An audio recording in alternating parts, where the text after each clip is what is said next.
Is that better? Can you hear me now, guys?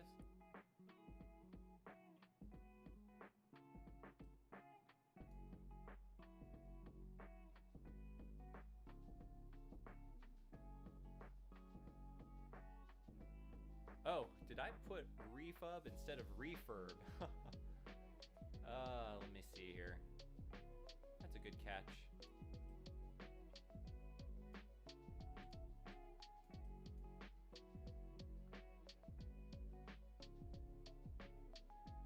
Well, it's going to be refub for tonight, so is the music too loud? I can turn that down.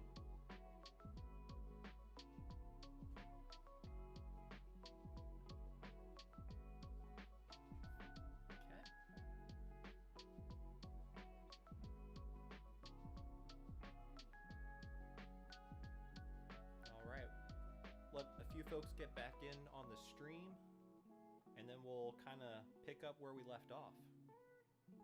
So how's everybody doing tonight?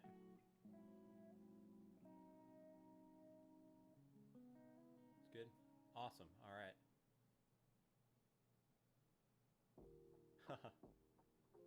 All right. Retro Neil, Electron Ash, guys, welcome to the stream. Oh, your audio is too low. Let me turn that up for you guys. Is that better? Is that too loud? Too low?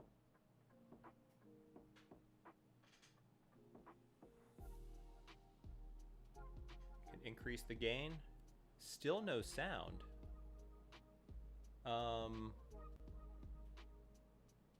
So Electron Ash, hey, hello. All the way from Moscow. That's awesome. What time is it over where you are? It's just really low. Let me turn it up some more. Is that better? Now it's good. Yeah, if the sound ever is too low or the music ever gets too loud, you guys just let me know, and I'll do my best to take care of it. So Trash Panda, midnight. Wow, it's really late for you guys. We have a guy from Russia. I'm just wondering what time it's over. It's over there. So Itamar, how are you? Martin, welcome.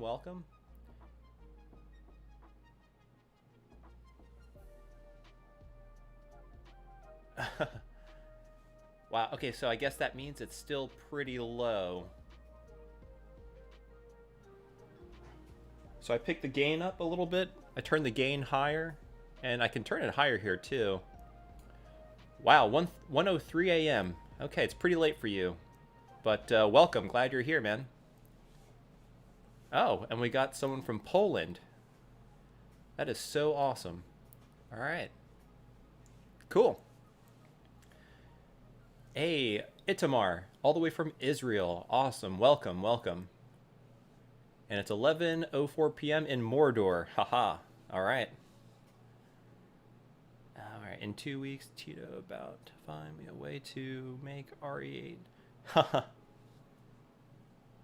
That would be awesome if we can get even the original Resident Evil running on a Game Boy. Actually, there was a Game Boy Color Resident Evil game.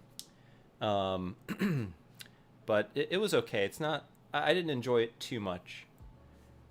And Martin is from Austria, and it is. I'm guessing that's midnight. 0:04. Okay. All right, guys. Well, let's get started. And what I'm going to try and do is I'm going to try and read as much of the of the comments or the the chat as much as I can. So I like to always start off by saying if I miss your comment, I apologize, and I'll try and backtrack out. But this time around, I do have gloves, so y'all can see me. I got my gloves here. Put those on because I do want to show you something. So I actually worked on this a little bit after the stream last week, just because I was kind of excited. This is pretty cool, and I'm pretty confident that it is actually working. It's just a capacitor issue because I did get an image on a screen for like a split second. So All right. Let's see here. So stats for nerds say latency is only about 2 seconds, which is pretty good. Okay, good. Oh wow, that's pretty low. All right, so I got my gloves on. I'm gonna switch the screen so you guys can see what I'm doing. All right, so if that's too bright, let me lower the ISO a little bit. All right, there we go. So yeah, we removed this, but one thing you may notice is the tray is out. So I was able to take the tray out, and that was kind of a big ordeal. And this is the tray right here. I took it out and I gave it a very, very deep clean because, my God, this thing was actually, let me show it to you here. You can see it in the smaller window, but this is it. It was absolutely filthy. I totally disassembled it, cleaned the guide rails, and I greased them up, ready for installation. So the way I removed it, there was actually a person on chat, and I want to say it was Mad Blaster, and he said, and I could, okay, so if you look here, let me move this over for you. So, and let me zoom it in. Let's see, that's probably, actually, let me see if I can do this. Let me bring it over. Ah, here we go. So if you all see this pulley right here, you're able to I'm not going to spin it now because I don't want to misalign the gears, but no, he said to spin this, and I was actually doing it on the stream, but what happened is you actually got to spin it a lot, and I was kind of doing a couple turns, and I didn't really see anything happening. I basically spent about 2 minutes spinning it, and it finally, because I imagine this pulley actually spins pretty fast. And what happened is eventually I was able to lower the laser and the tray. I was able to pull it out. So I got it out, and that was a big win. And then I was able to get to this empty space right here. This is where the power supply was. So I was able to remove that, and I have it over here. So this is the power supply. I don't know if that'll focus, but I was able to pull it out. So that is now out. There are a few large capacitors on there. But as soon as I lifted it, there was a very large bug, and I left it in there so I could show you guys, and hopefully it doesn't really gross you guys out, but look at this. Yeah. So you can kind of see it right there. It's pretty nasty, and that's why I'm wearing gloves. Let me get some tweezers.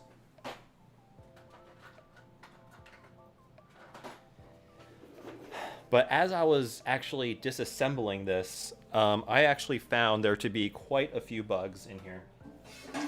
And let me get my trash can here so I can just throw it away. But and not only bugs, but like bug parts. And what I imagined happened, okay, so this is gross, guys. I'm gonna try and attempt to show you this.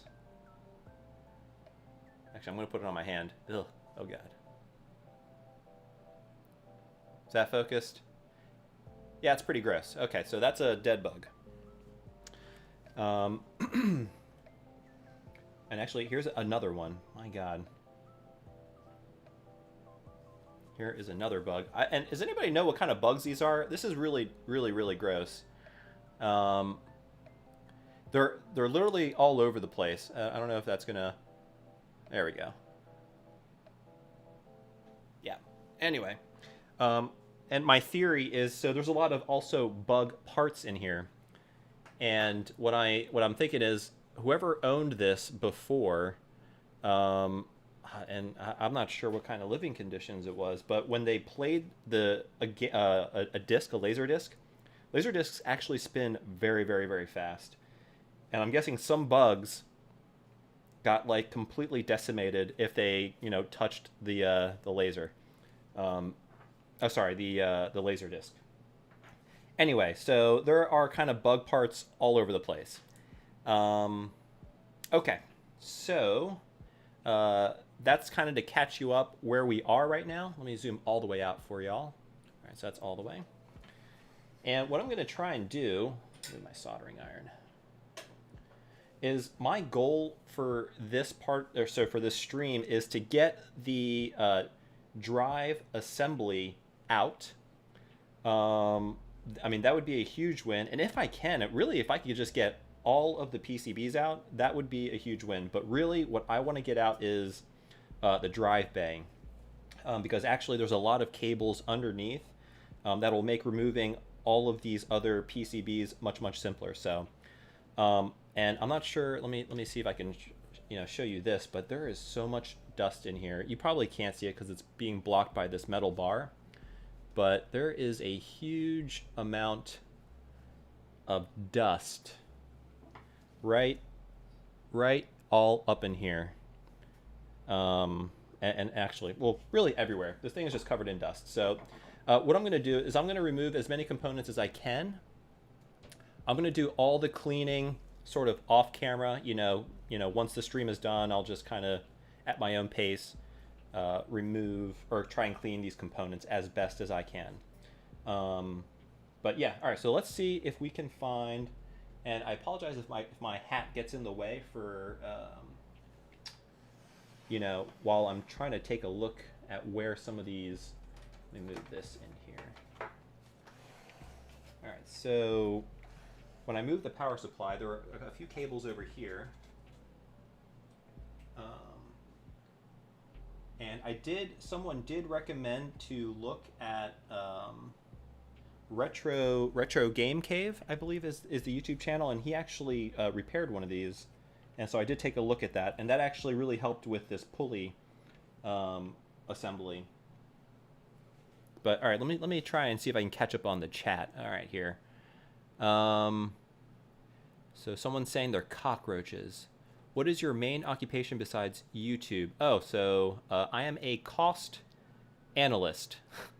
Really boring stuff. So it's not engineering. I'm not an engineer. Nothing like that. So, and oh, the Invisible Man 85, $2. Thank you so much. Hello there, Tito. You deserve it. Hey, dude, I really appreciate it. I just hope you guys enjoy this stuff. I thought what better way to kind of take this apart than to kind of also share it with you all at the same time. So, all right. So let's see. Again, thank you very much, Invisible Man 85. All right.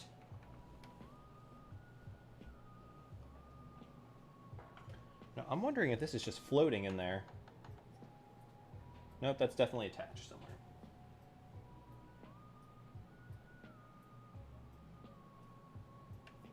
So one thing I did see, there's another YouTube channel. It's, let's see here. By the way, oh, Pokey Dude. Oh, okay. Hey, good to see you, man. Yeah. Actually, maybe I think it might have been you who suggested to look at Retro Game Cave to sort of figure out how to take this apart. But yeah, again, thank you again. All right, so what I'm going to try and do is I'm going to take this back plate off. You guys, you probably really won't be able to, actually, here we go. Let me see, you might not be able to see, but there's some screws all along back here. And I'm going to try and take them out. Okay.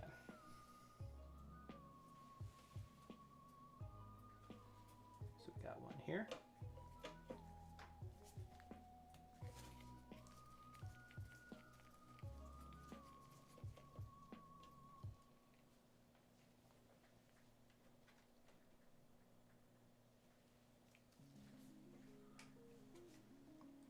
So actually, I'm trying to take out just the screws for the frame itself, because there's actually a ton of screws back here. Let's take that out. Should I imagine this one down here also?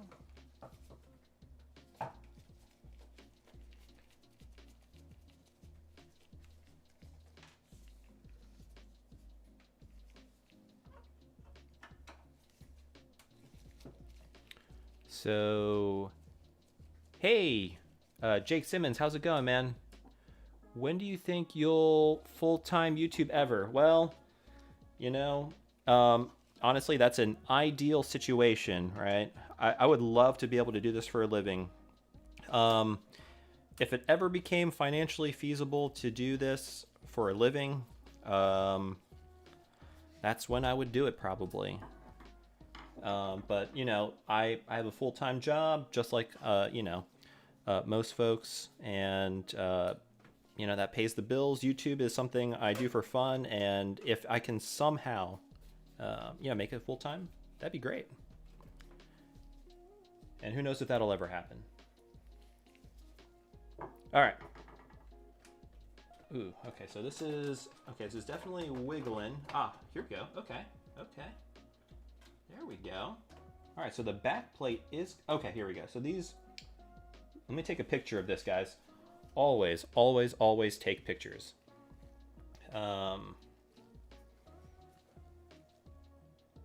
Take a ton of pictures, you know, and especially with kind of smartphones the way that they are, you know, there is no waste. So just take as many pictures as you can. Because one thing for me, I enjoy refurbishing, and really for me, I really enjoy sort of making sure when I put things back together, it is exactly put back how it was at the factory. Because, you know, if I get it wrong, I kind of know, and it makes me a little, not uncomfortable, but just getting it so that, you know, it's exactly how it left the factory, that gives me a warm and fuzzy. Oh, this is one of those clips. Okay, so I got to take out one wire.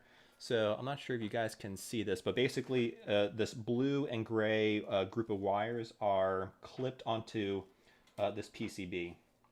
Actually, you know what? I can just attach it. Let me do that. Let me take a picture of that. Okay, so basically I'm going to detach the wire right here. And that actually goes to the... is that clipped in? How is that clipped in? Can I just pull that out? I might not be able to pull that out.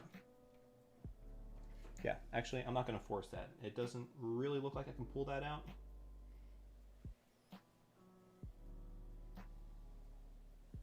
Yeah, all right.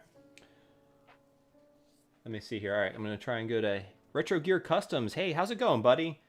Hey, so for everybody on the stream, Retro Gear Customs makes really, really cool Game Gear shells. And if you have watched the channel, he actually made this. So this is a Macho Nacho Game Gear. So he actually did an excellent job on that. I mean, just incredible. Incredible detail. This is my favorite Game Gear. So thank you very much for that. Let me see if I can catch up. So formerly Retro Man Cave, but now name was considered not quite as commercial. Oh, interesting. I didn't know that. Huh. So he changed the channel's name. Just told a dude at school that he was giving me hot dog water vibes. Hot dog water vibes. Oh, oh yeah, if you boil the hot dogs. I got you.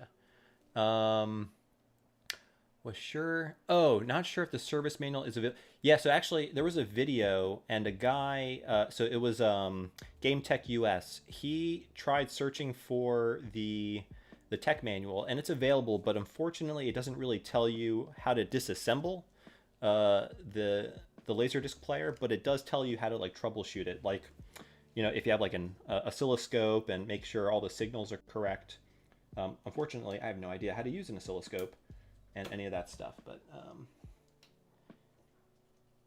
right, why is this giving me so much trouble? Okay, one wire out, two wires out.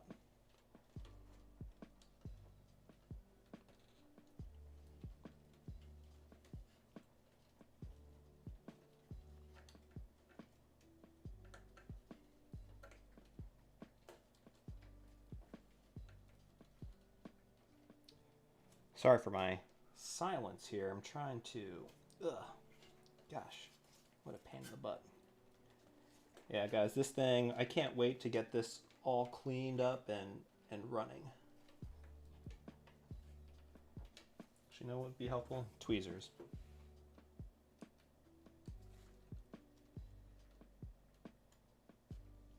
Two. 3, 4, and 5. Okay, so we got that wire out. Let's try and get it out off of here. Okay. Here we go. All right, so this wire harness is now free. And we can pull this out even more. Look at that. Okay, great.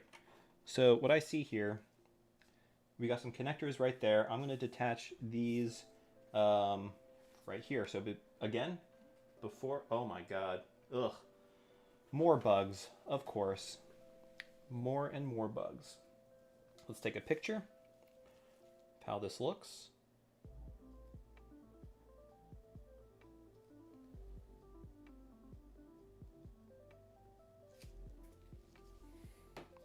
All right, sorry. Okay. Let's and again, I apologize if I miss your chat. I know at least last time folks, really wanted to see progress on this, and I was doing a lot of chat. So let me make sure I come back a little bit. So phones with their cameras really simplify the process of repairing equipment. I love to take a bunch of pictures and then watch them when I don't understand something. Yep, totally agree.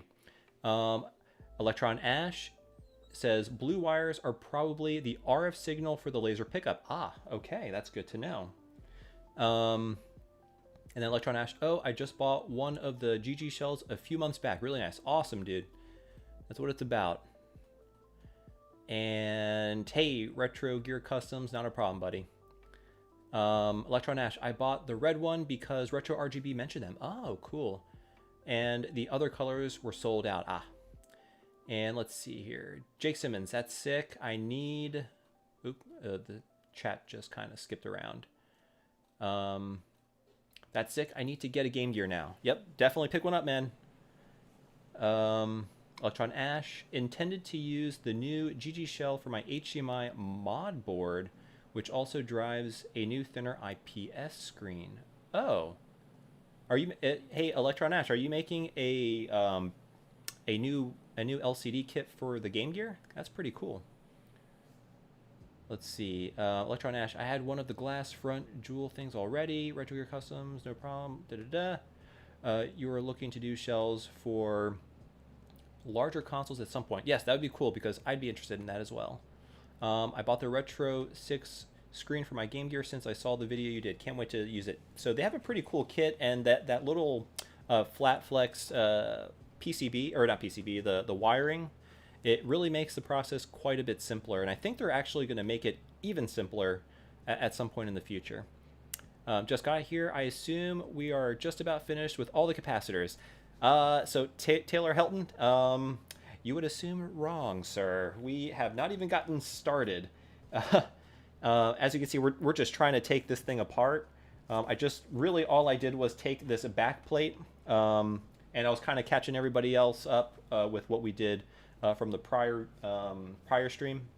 So, but yeah, still got a ton of work to do, and I'm dealing with a ton of bugs. So, Electron Ash said, or sorry, I have. Let me go back up a little bit. Again, guys, I'm going to try and keep up as best as I can. So, Zarifob, hi man, just watched the PS1 mod. Great vid. Thank you. Yeah, honestly, guys, that's probably one of my favorite mods that I've done so far. I absolutely love the PlayStation. So, if you haven't seen that video after this stream, watch that video. I really think, especially if you like the PlayStation, I really think y'all would like it. And there's actually been a ton of great videos already. I'm kind of late to the game. Voltar's got a great video on it. Retro RGB's got a great video on it. Yeah, there's just a ton of great videos already on it. This is just kind of my spin. I kind of did a recap as well. And I installed the X Station, so it's kind of like all in one video. Voltar did that in his video, and he has a really nice setup. So one of the things I said is I'm actually going to try and get a kind of a magnifying lens for my camera setup here, so I can really get in there for the really fine soldering shots, because that was one thing I found really hard. I was using my side camera. I was using a macro lens, so the macro lens was basically right on top of the the IC that I was soldering onto, and it was just not ideal. Like, I really couldn't see what I was doing, so that's why I moved it further away, and the angle wasn't the best. So definitely gonna try and improve that in the future. All right, guys. So I'm gonna move from the chat. Oh, okay. So Invisible Man 85 said, "What's your favorite N64 Funtastic color?" Mine's flame orange. You know, they're all really awesome. I like the green one, and you know, I don't actually own a Funtastic N64, but I love that they did that. It's such a sign of the generation. It's such a '90s thing. I'm a huge fan of like the clear shells with like the color. It's a really cool design aesthetic. But okay, so let's see what we can do here. So I'm going to try and unplug these and remove this back plate. And here we go.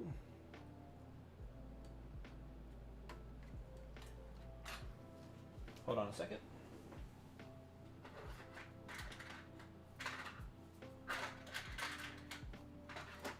One of my most used tool are spudgers. These things are invaluable, especially plastic, you know, because they don't really mar. Metal, they don't do, you know, they don't really scratch surfaces. Oh man, whose bright idea was it to design this like this?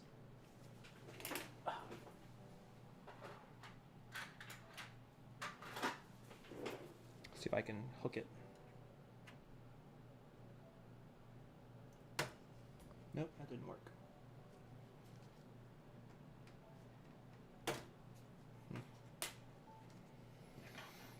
So right now I'm just trying to release the connector. It's got a bail on it and it's locked. And there we go. Got one side. Actually, how is this?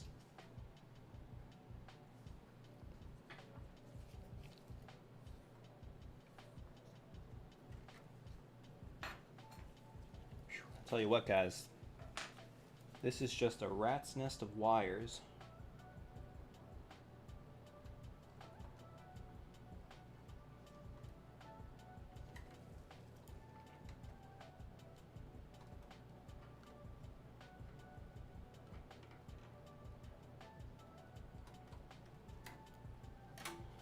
So who here already has the, or is even interested in the new Resident Evil?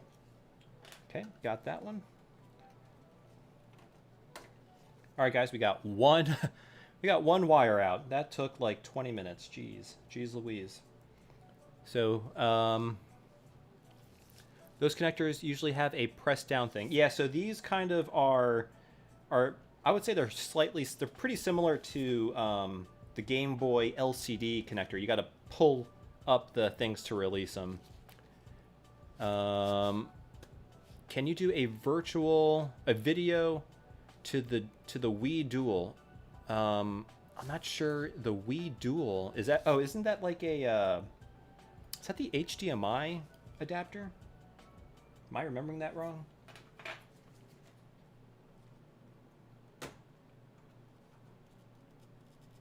God, these connectors. Now this one should be somewhat easy.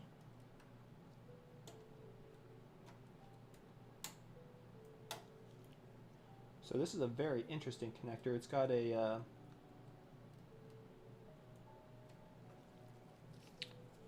lock tab on it.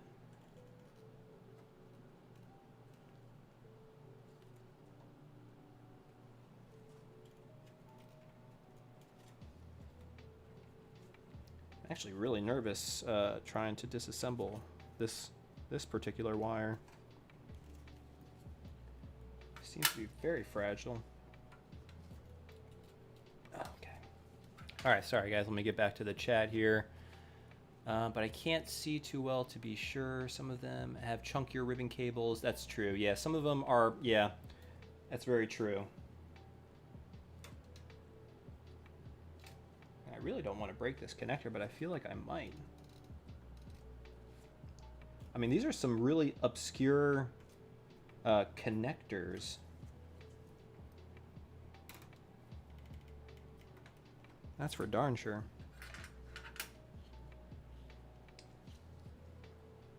I mean, honestly, I'm not even sure how this works.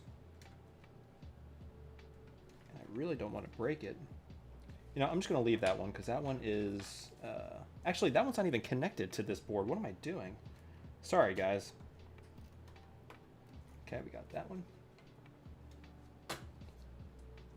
Okay.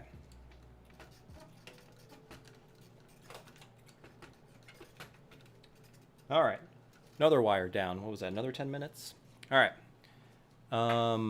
Jake Simmons, what do you use for the spinning product shots?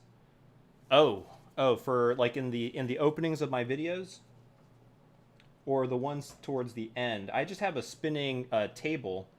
It's I just got it off Amazon, really cheap. It's basically like a product display.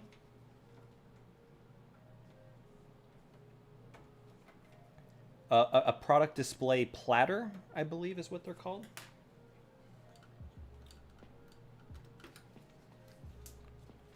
Let's see here.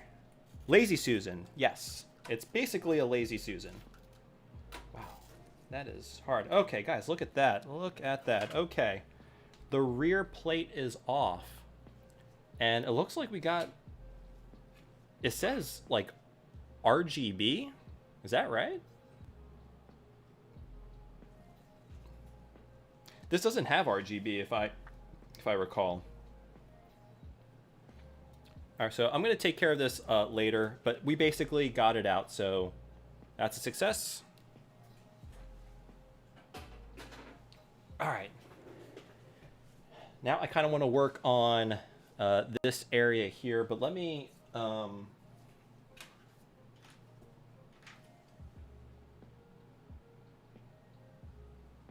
So I don't know if you guys can see this, but this is my magnetic plate. I highly suggest if you're doing disassembly, this is invaluable. So basically, these are the... let me move this over. These are the screws right here that I used to remove the back plate. So I'm just going to say back plate, bottom, because they were from the bottom inside. Okay. All right. So more pictures.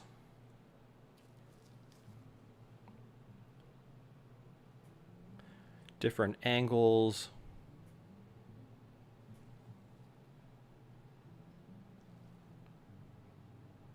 And unfortunately, I have this stream too, which hopefully may come in handy.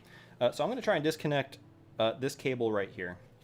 So what I'm using is this like hook spudger, and I'm just kind of like pulling the tab out, and it works really well for that.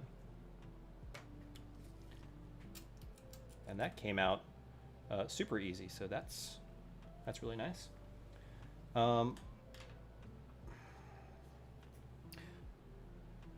So now is okay. Here we go. I see some screws holding in the. Is that?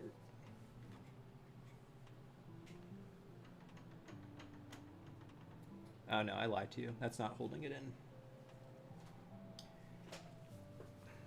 Yeah, I'm just wondering for the person who assembled this, like how did they assemble this? This is crazy. All right, I'm going to try and lift this board outward.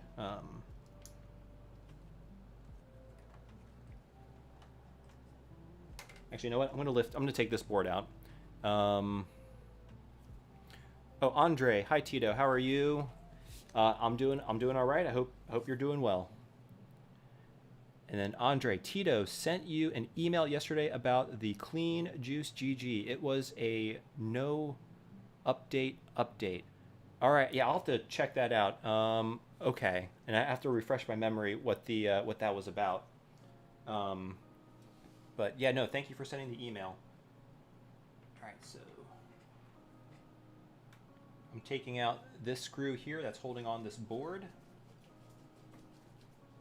Again, actually, before I do that, let me take a picture of this side of the board.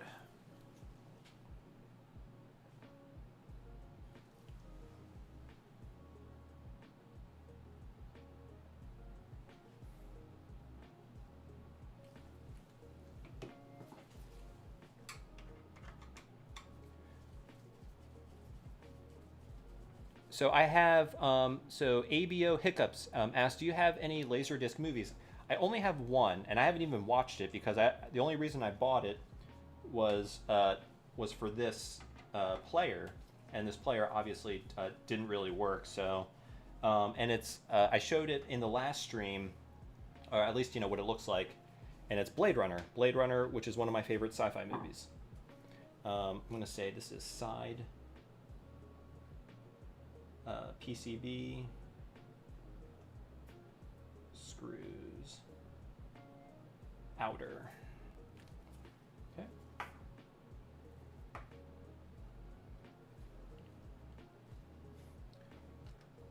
So actually I'm seeing here that this board actually has a connector and it directly connects to this with one of those 90-degree connectors. Let's see here.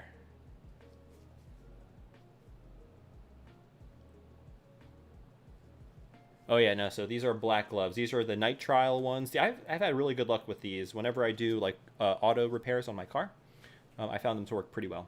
But all right, let's see. I think I should be able to... Let me see if I gently pry up on this. Oh yeah, there we go. Oh, that works really well.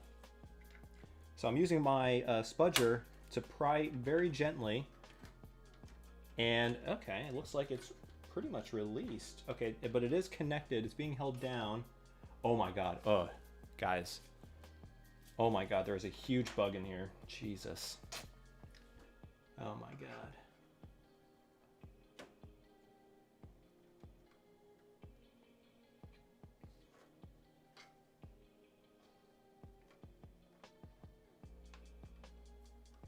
I'm just wondering where this came from. The guy who owned it before, but I don't know if you could see that. Another gross bug.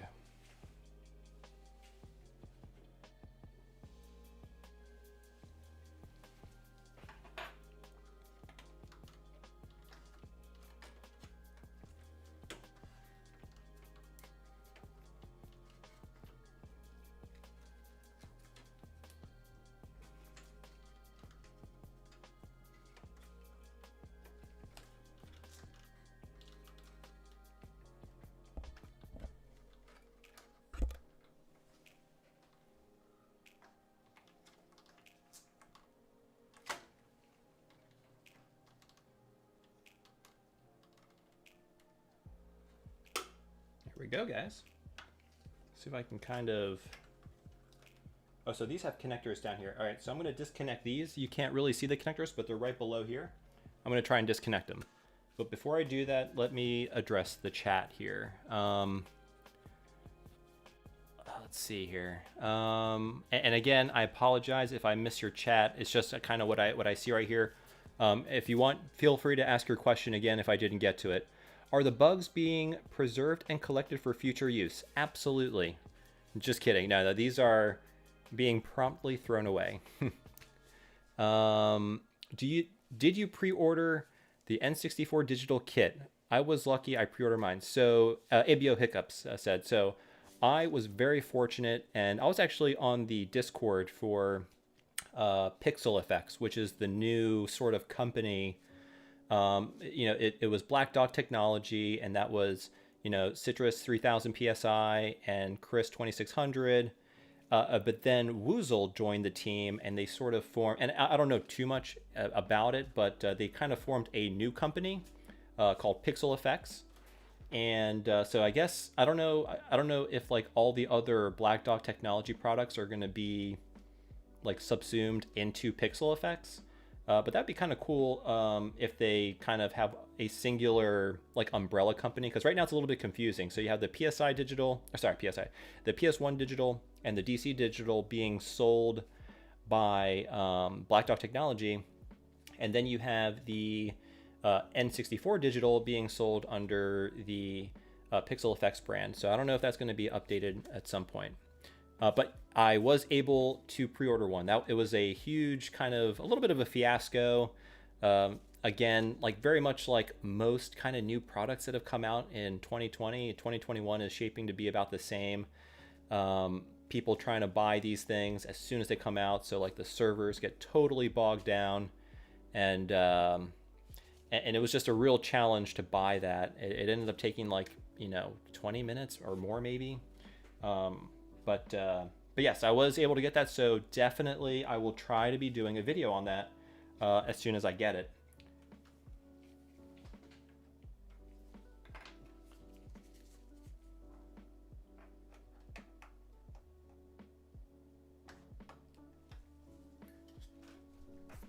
Actually, I'm going to angle this towards me, and it's probably going to be out of frame for you guys, but you really can't see it anyway because this PCB is covering it.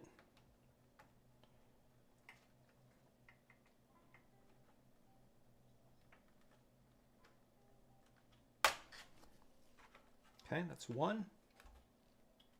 That's two. Actually, this one didn't really come out.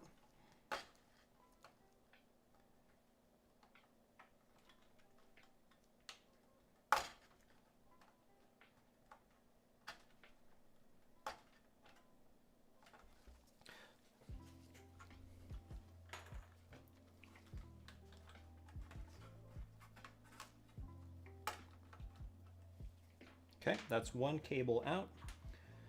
So who's actually excited to see the Resident Evil stream? I think a lot of people, you know, actual, you know, streamers are streaming that today. I think a lot of folks, obviously it came out today, so it makes sense that they would be streaming it today. So who's excited about that? Let's get a show of hands.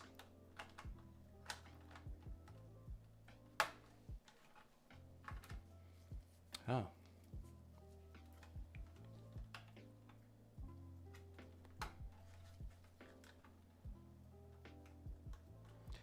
And if y'all want, we don't actually have to stream. I just thought it'd be kind of cool since the game just came out today. If y'all wanted to see what it was like. And I have it for the PS4, you know, because I don't have the PS5 because for whatever reason, they're just impossible to get.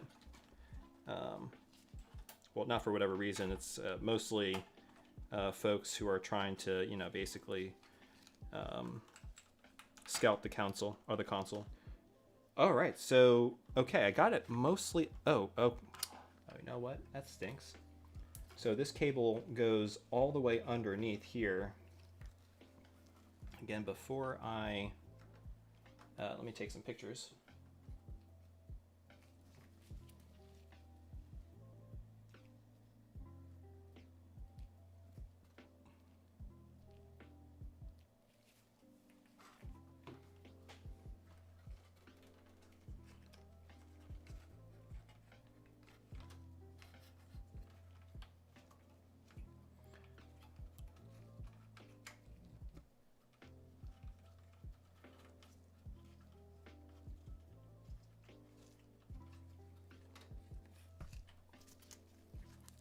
So I can kind of set this aside. And since I can't really get to the other side of that wire, I'm basically just going to try and remove this PCB below it, which seems to now have, I can see all the screws. And let me take another picture. Oops.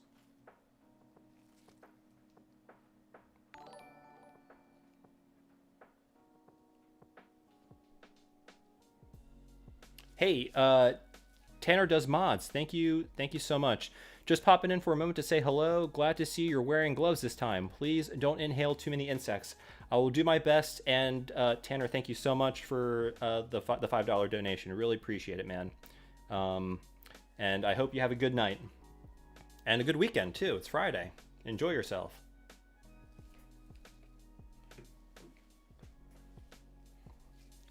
All right, so it looks like this is being held in by 1, 2, 3, and 4 screws. We got 4 screws.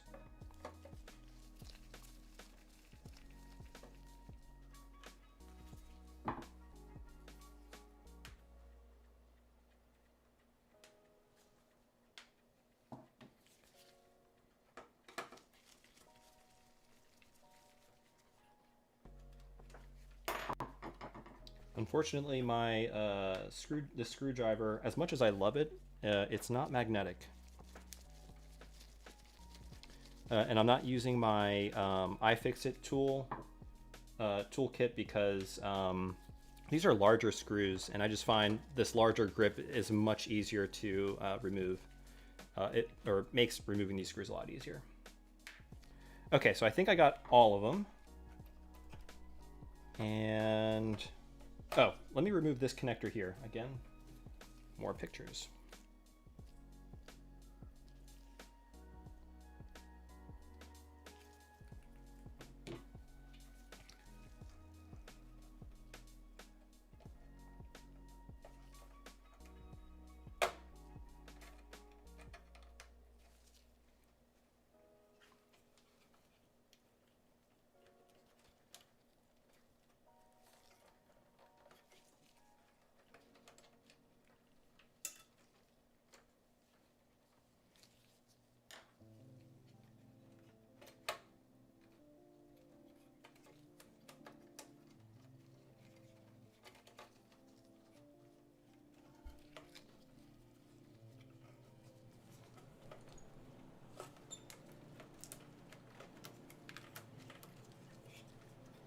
Now, unfortunately,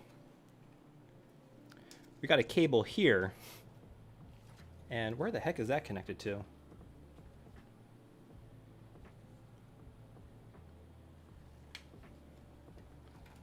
Okay. And we also have this right here, which I believe just comes out. So let me undo. Oh, guys, what have I got myself into? This is mega complex. Mega complex.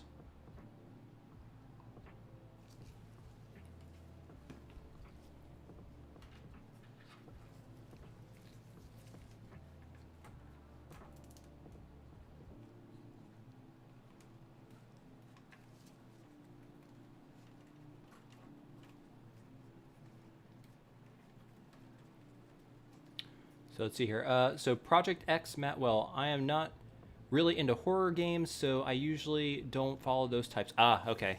I hear ya. And then Retro Gear Cousins. My PS5 has been played less than my Dreamcast this year. That's true. I mean, so I'm not really in too much of a hurry to get the... oh, that came out. To get the PS5, because really there's really no games I want, except for Resident Evil. But yeah. So I totally hear you on that one.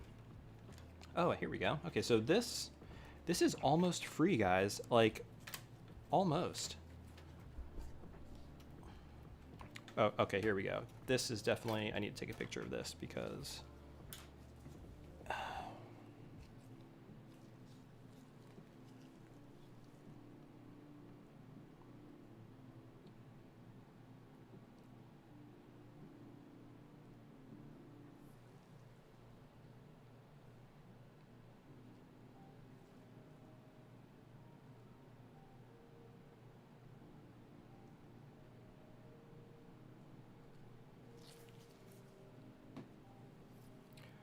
All right, so, oops, sorry about that. Did you ever put resistors in your Dreamcast because the GDMU does not use the 12-volt rail? So what I actually ended up doing, I didn't do the resistor mod because I wasn't using the original power supply. I swapped it out for the retro or the Dream PSU, and I do believe that takes care of that problem. I probably will at some point in the future get, even though they're just so expensive, I'll probably get the what's the Terra Onion, you know, the product they have, their ODE solution. I'll probably get that at some point, and that I think also takes care of the you know, the resistor issue. You don't actually need to use a resistor. Mad Blaster, how you doing, buddy? Good to see you, man. Hope you're having a good day, and yes, enjoy the stream, buddy.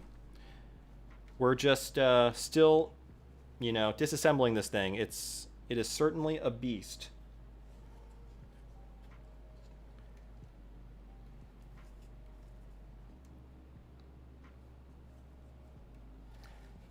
Yeah, you know, guys, we really need to take... I really need to take this drive assembly out, because all those wires go all the way underneath into where the power supply would have been. So I'm going to attempt to do that next. And from what I can see, we got these screws up here, so I'm just going to remove those. Actually, I'm going to just start with the face plate.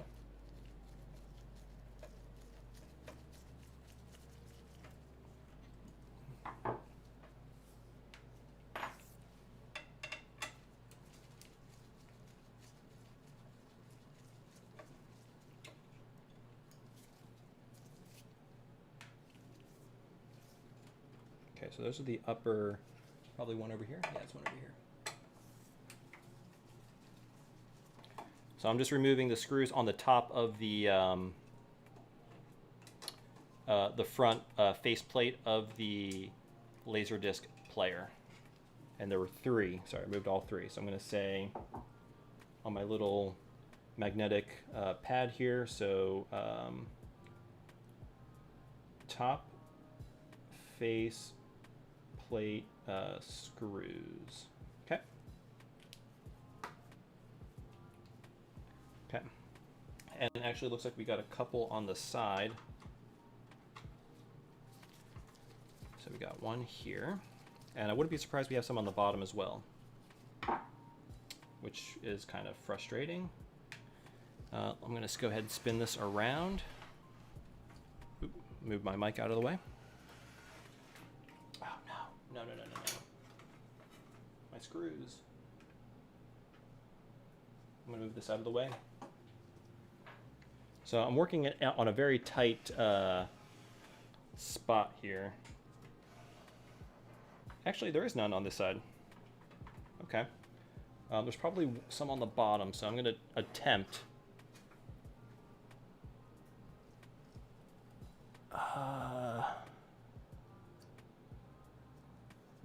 Oh, I got to remove the feet.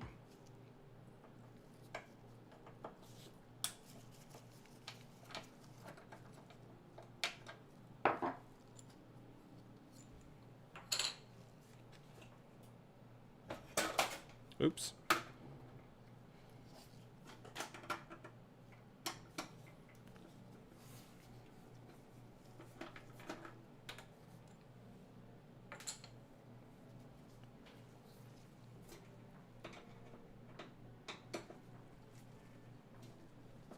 So who's going to wager that I'll be able to put this back together?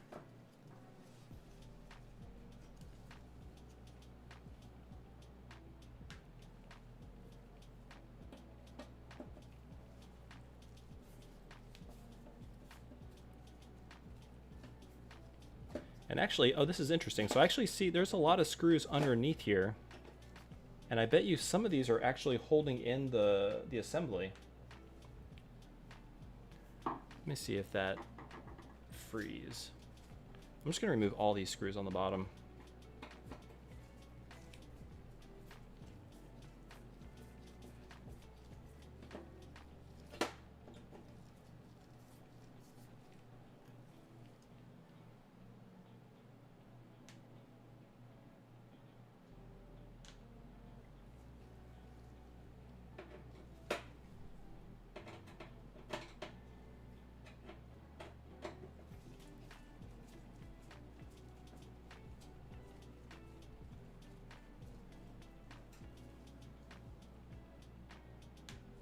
All right, so I think I took up all the screws from the bottom. This is clipped in.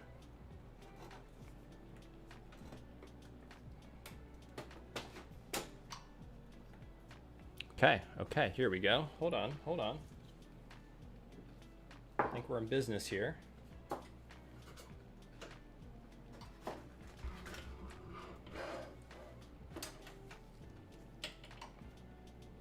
Okay, all right. That's a little bit of progress.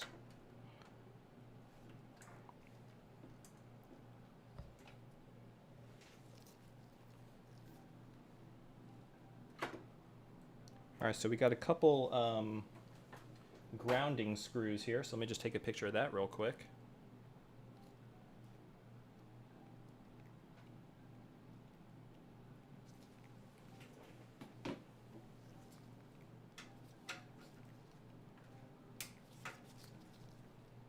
Do I even need to do that? Yeah, I think I do. And actually, I'm going to leave these screws in place. That's probably a smart idea.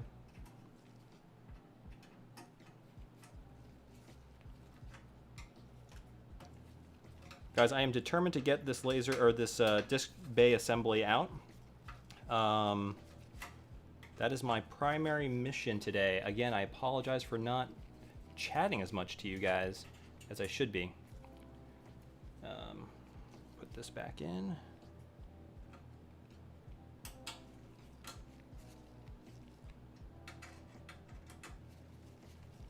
Okay. All right. So we got the ground screws out. There's another connector here.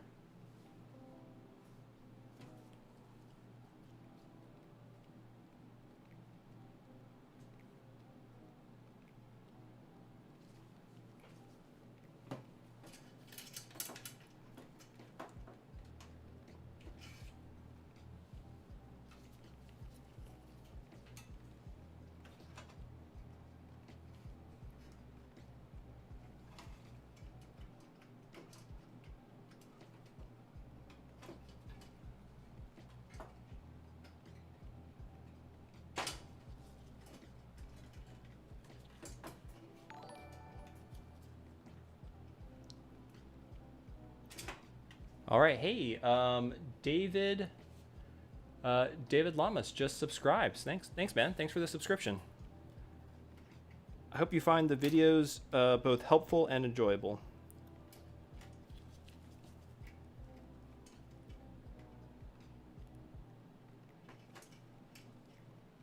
Okay, that connector is not wanting to come out.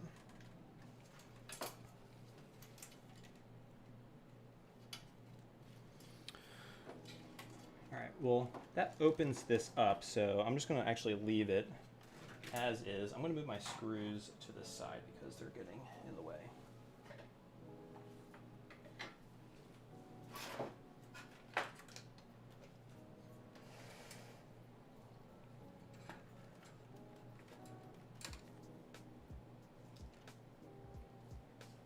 And actually, you know what? I can actually just remove... Oh my... Ugh. Y'all see that? That's a big bug. That's a really big bug.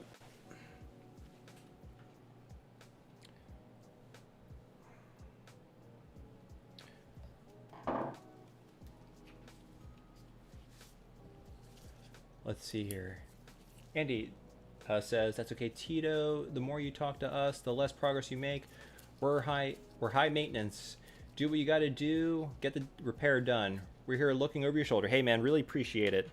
And yeah, I hope you guys find this at least somewhat enjoyable. I mean, honestly, this is great for me. This gives me time to do something that, I'm usually pretty busy, making a video, and a project like this would be very difficult for me to do, unless I did it myself on my own time. And kind of, Thursday, Fridays are sort of a break day for me. I don't really work too much on my videos, but pretty much starting Saturday, I'm working on the next video, very much, and it takes up a lot of time. I mean, pretty much, all the way through. Wow, this got like a sticky. Actually, let me take a picture of that before I take it out.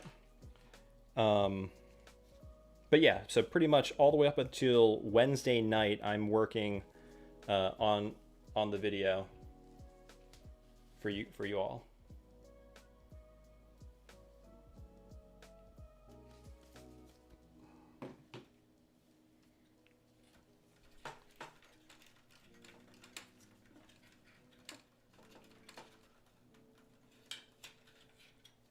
All right, so that came out. And actually, what I can do is I'm gonna put these screws kind of back in. That way, that's another way to kind of keep track of it.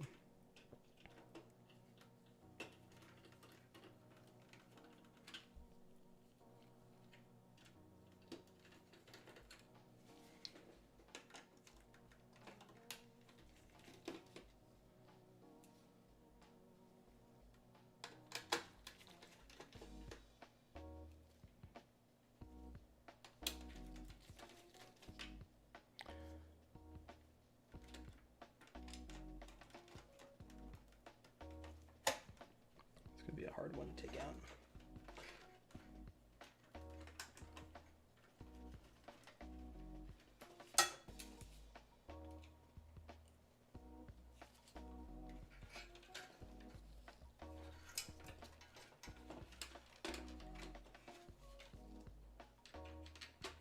It's incredible. This whole harness is completely, they're all connected to each other. Every single PCB on the, at least the front, they're all connected. So it's all going to come out as a single piece. And there's these nice little channels built into the design of this faceplate that is a sort of wire management, which is really nice. All right, so it looks like we got the front. Oh, never mind. I lied to you. Spoke too soon.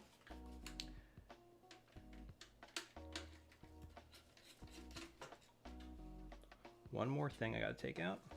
I think this is the power button. Oh no, this is the it's like a volume potentiometer, I think.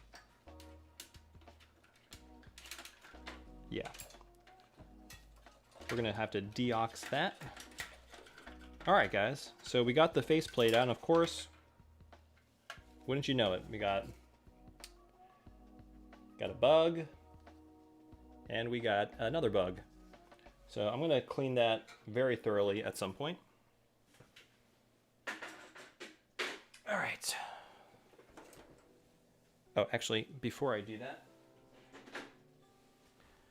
I'm gonna go ahead and put these screws back because I'm starting to run out of space on my magnetic plate.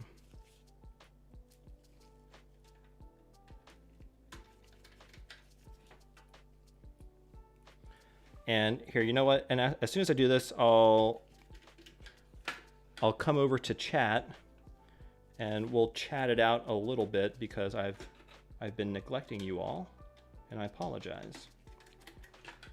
So let me just set this, because this is kind of, I think we've made quite a bit of progress, so pretty thrilled about that.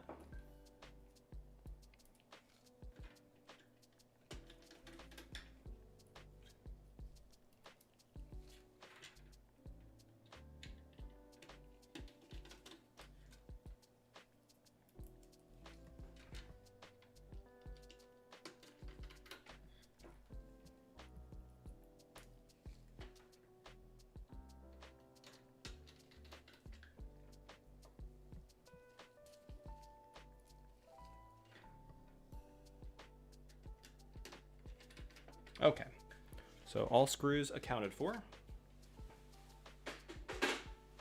You know, just seeing how complex something like this is, it really makes me wonder, like, I mean, obviously it was expensive when it came out, but my God, it's just incredible how complicated this is. I mean, there's probably like over, I don't know, 5,000 different parts to make something like this come together. Absolutely insane. I'm going to take this top bar off because I feel like that'll really free up some space. Oh, okay. You know what? Actually, chat. Let me get back to chat here. Okay. Okay.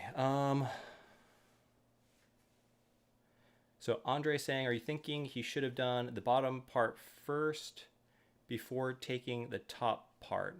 So there were screws on the bottom, but again, oh, you know what? Finally. Now I see where the screws are holding this thing in. Okay, sorry. Let me get back to chat. So yeah, I don't think there's too much on the bottom. So the top is really where you need to start, I guess, in my opinion. Obviously, I don't know too much about this console. Not sure what I want to do. A recap on. Oh yeah, I've done hundreds in the past and would rather pay someone else to do it. I totally agree. This is a one-time thing. I mean, I'm probably never going to recap another one of these again, nor do I have the desire to, because, I mean, there's just so, I mean, if you look at these boards, they just have so many capacitors on them. I think the big drive for LD players in Japan was karaoke business. That's very true. There's actually a karaoke attachment for this. And yeah, from what I understand, a lot of Japanese karaoke, I guess back in the 80s, 90s, they used laserdiscs because they had like videos to go along with them. So a lot of players had a mic input and controls for adding echo and reverb. Yeah, I think the karaoke module for this had all those features. It definitely had inputs for, I think, 2 mics. The Dreamcast had a karaoke add-on as well. Very true, very true. I think it fit on the bottom of the Dreamcast, if I remember correctly. It was kind of a cool add-on. As in laserdiscs with instrumentals and lyrics, but no vocals. Vocals? That sounds pretty cool. Definitely. And actually, another Sega machine that also doubled as a karaoke machine was the JVC XI, which I have. And I believe that already had the microphone inputs for karaoke. And I should probably do a video on that because it is getting to be sort of a rare console. In Japan, it was known as the Wonder Mega, if I remember correctly. And I am right now removing the screw that is holding what I hope is... yes. Okay, I do need to remove this. I'm going to do that right now. So this is the top brace. So this thing is going to be losing a lot of its structural rigidity because this top brace is really keeping this whole thing, or helping keep this whole thing together. Oops.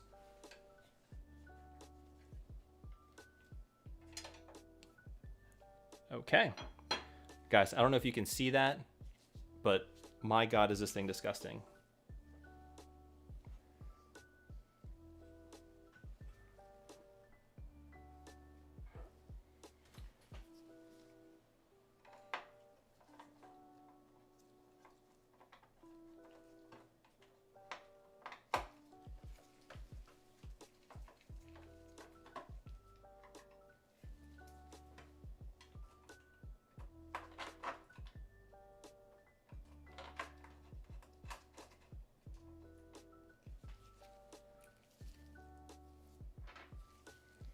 All right, so that is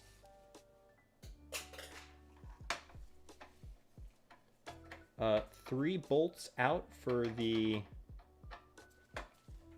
LaserDisc assembly. And I think after these two, I should be able to just really just lift it right out. I hope.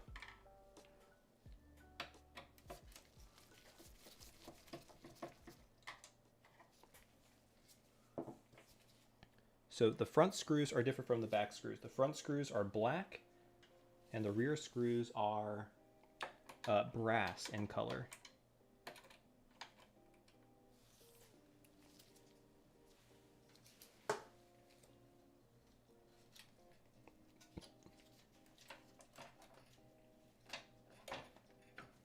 Okay, guys, the LaserDisc assembly is free. Now, of course, what cables are holding it and what lies beneath? Oh, is there a cable holding it? I think something... Yes, actually. Okay, hold on a second. Hold on a second.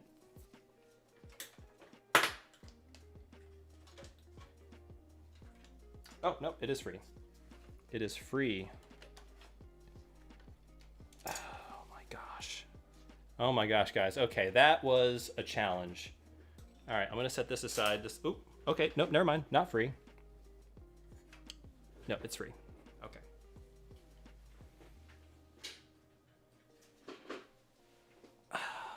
Okay, wow. I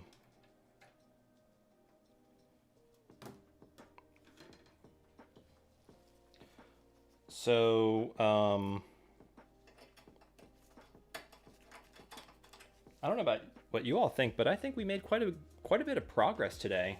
I'm proud of us.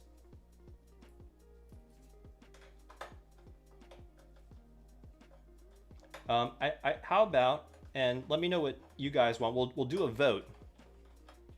And let's vote, because I want to do what you guys want to do. And really, it makes no difference to me. Do you want to keep disassembling this? Or do you all want to see... Hey, Stuart, how's it going? Good to see you, man. Do you guys want to see Resident Evil, or do you want to see more disassembly of this? And I'll leave this to discuss amongst yourselves. And whatever you all want to do is A-okay with me.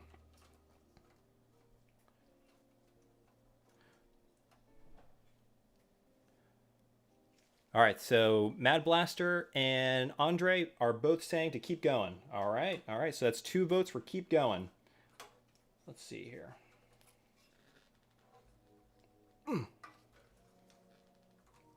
Oh, hey, Simeon. What's going on, man? Simeon is saying Resident Evil. Of course. Of course he is. All right, guys. Wow. So we got another board out. Oh, almost out. Look at that. This thing is just coming apart now. Perfect.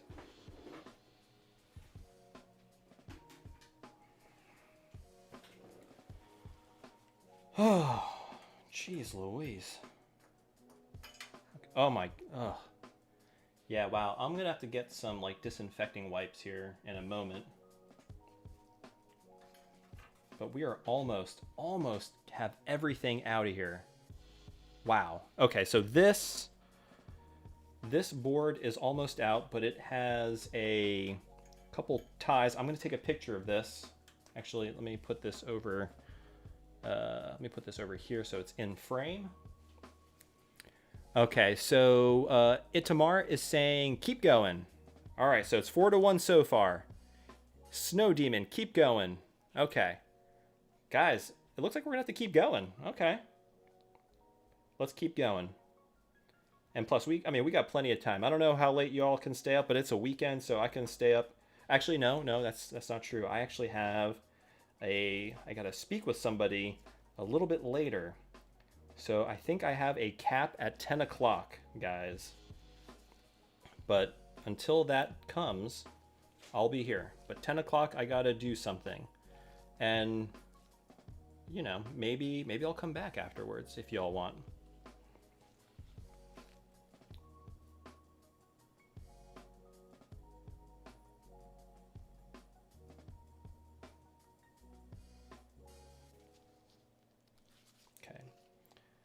Let me take a picture of all this stuff here. This is, oh, here, look. So this is, guys, this is the assembly for ejecting. Ooh, okay. This is the module that ejects the Genesis pack and the TurboGrafx pack. And wow, that's a pretty complicated thing. So I'm definitely taking a picture of that.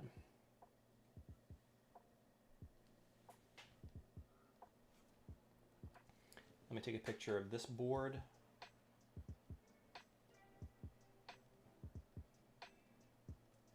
So so this is EST, Eastern Standard Time, so East Coast of the United States. It's right now, it is 7:14 p.m.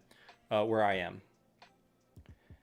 And Stuart's in the UK, and it's only midnight there. Okay, so you guys are a few hours ahead of us. Okay. All right, so I'm going to undo these wire management ties.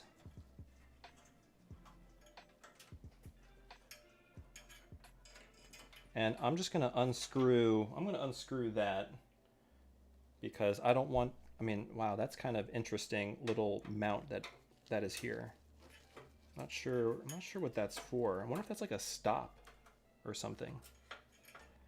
But what I'm going to do is I'm actually going to screw that right back in so I don't lose it.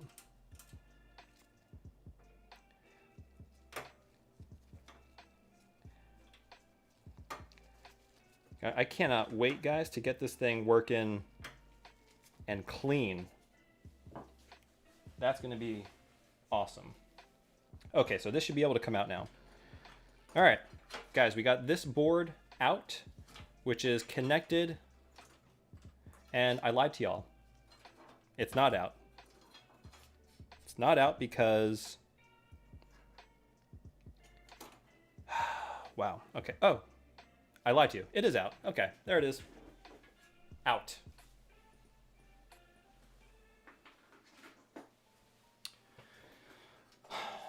The last thing, well, not really the last thing, but this is going to come out next. Okay, all can see that. Let me zoom in a little bit for y'all so you can kind of see what I'm doing. Let me zoom out a little bit.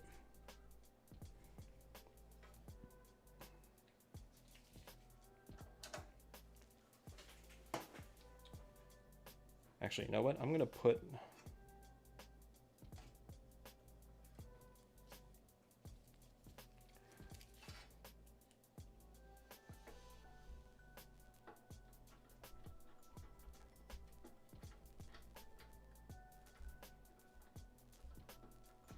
Right now, I'm putting back the screws for the disk drive assembly, so that way I do not forget where they came from. Okay. And actually, they're conveniently marked with these black sort of gaskets or washers, so that's good. It's just amazing the amount of wildlife that's inside of this thing. It's incredible.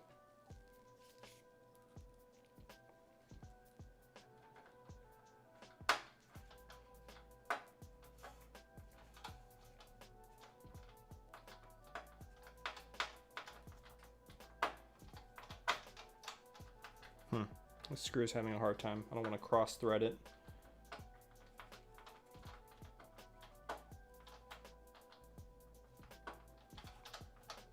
Oh, that'll do. Okay. I think I took as many pictures as I can at the moment. Let me take some more.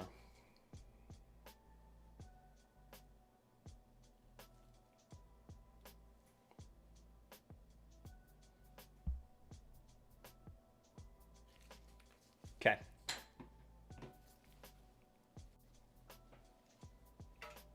Oh, hey, Ziffer Design. Good to see you, man.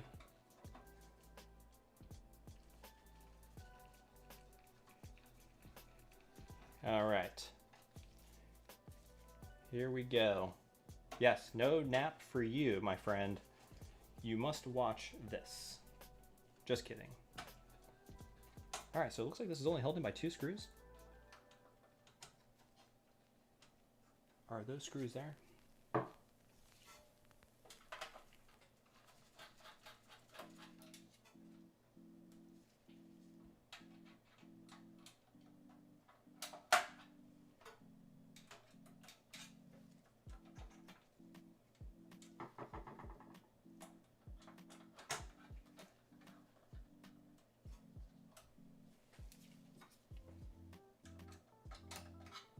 So these are interesting screws, but these are sort of holding the pack connector in.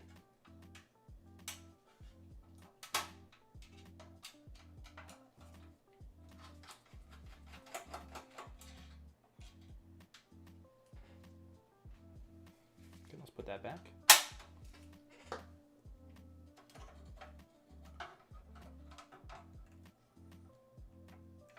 Oh, that's interesting. There's a little trap door down here. I wonder, is that for maintenance? What's down here? It's really nothing. Maybe it's for testing. All right, this is almost out, guys. I'm gonna, oh God, oh my gosh. That scared the crap out of me. Another dead bug. Is that gonna focus? Ugh, okay, that's a bug. There's a lot of dead bugs in there. All right. No worries, we're gonna clean this up real good.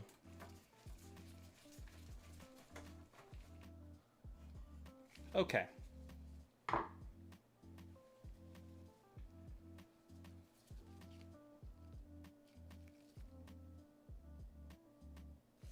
Actually, let me put that screw back in because I didn't take a picture of that and I'm gonna forget where this came from.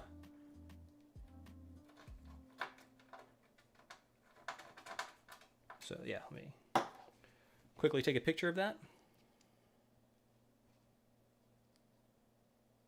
All right. Okay.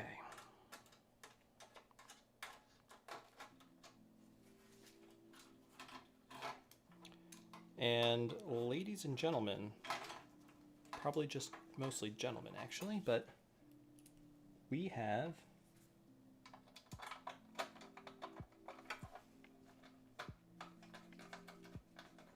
think we've taken out every single PCB.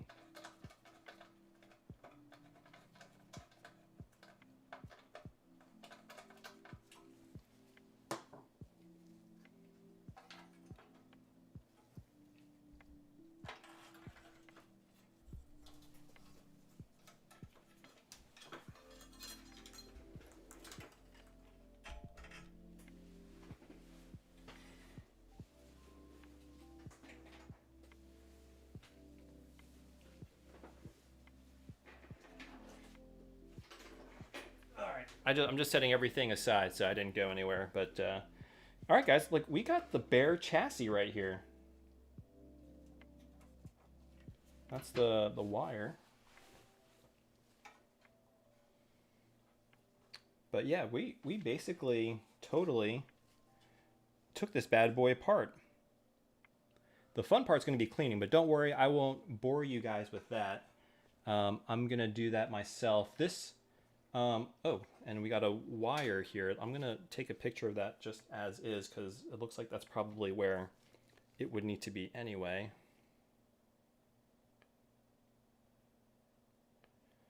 Well, that's interesting that, okay, it's obviously connected to the power supply, because that's why it's over here, but, so we got a wire.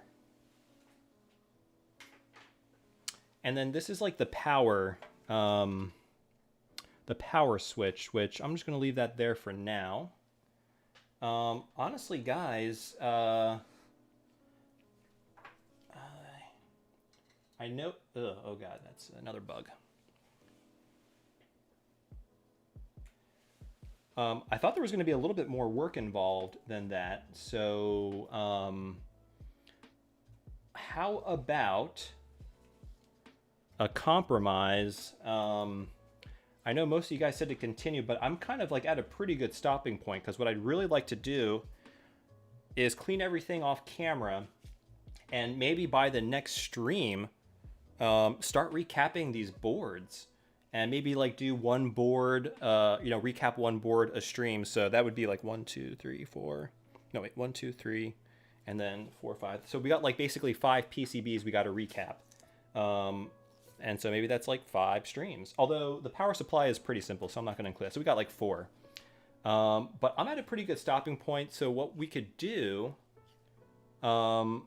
is maybe turn on Resident Evil 5 or Resident Evil Village, but mainly I'll chat with you guys. But we can kind of see. And actually, now, you know what? Let's do that, because I do want to see. I've never streamed a game before, so I want to make sure my streaming setup works for that. So, who knows, in the future, do some retro game streaming.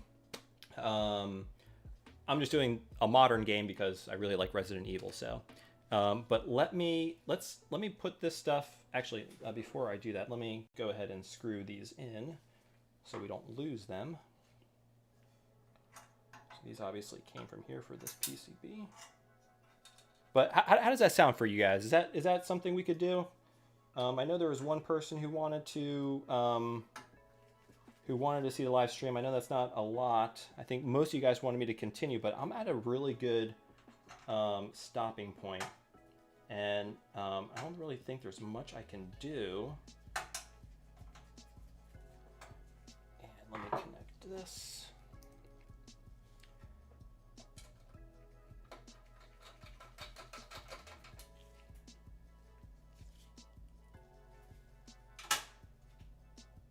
That is a really fancy, and you guys really can't see it, but this is like a cast aluminum mechanism here, so it's really, really high quality, I would say. But let me go ahead and set this aside and put the cable in here, put this cable in here. You know what? I'm going to connect this. Nah, I'm just going to leave it here because I'm going to clean this anyway. All right, let me set this aside. Hold on 1 second. Bear with me, guys.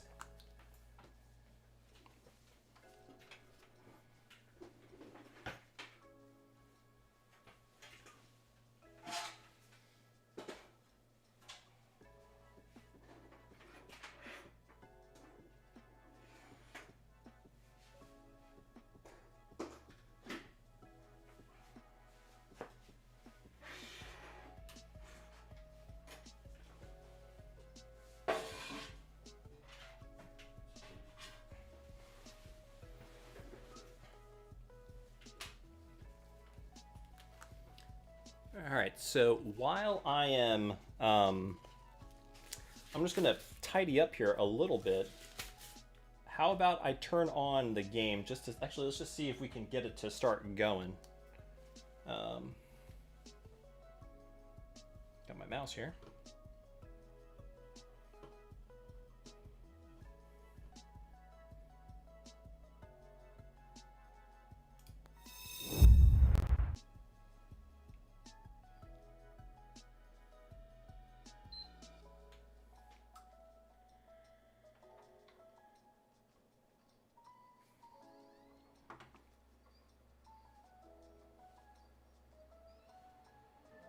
Oh, great. Okay. I expected it to work. I did try it right before.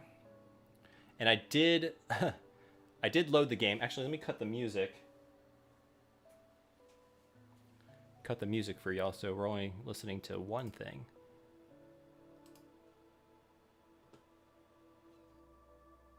And actually, do any of you guys know, do I have to... No, I mean, I should be good, right? I think we're allowed to play... Yeah, obviously. Okay, never mind. All right, so...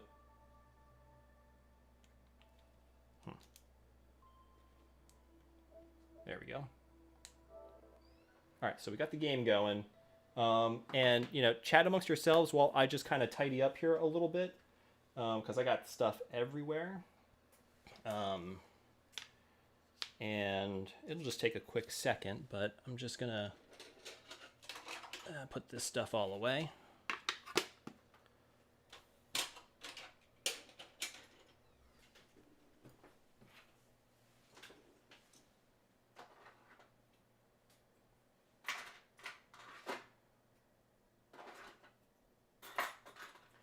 And let me know if y'all can hear the volume of the game. Like if it's too loud, too soft.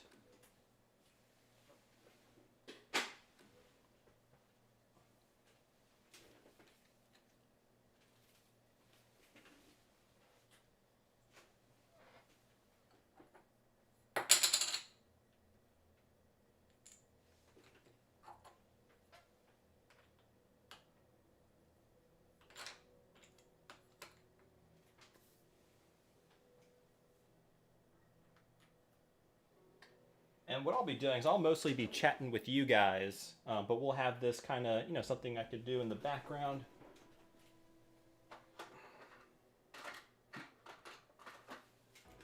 And I'm going to quickly vacuum the top of my desk because it is kind of nasty, actually.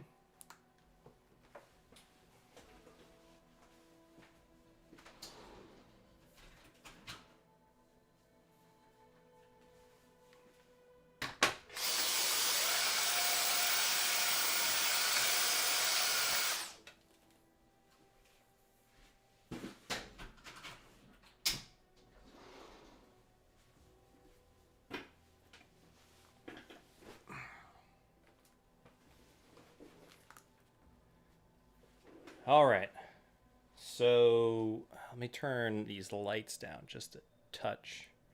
Oops. All right. Can y'all see me? Okay.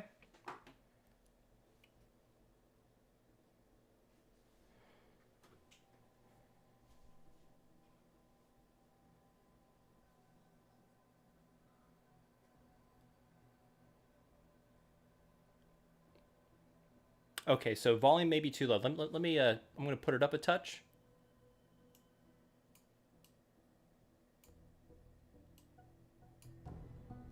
Is that better?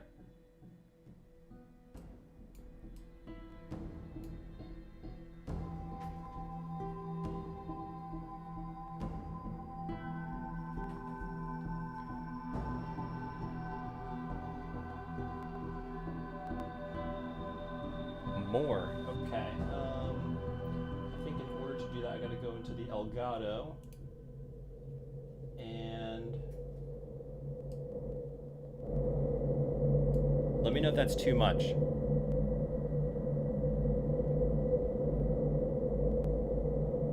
Oh, hey. Okay, good. Okay, so sounds good.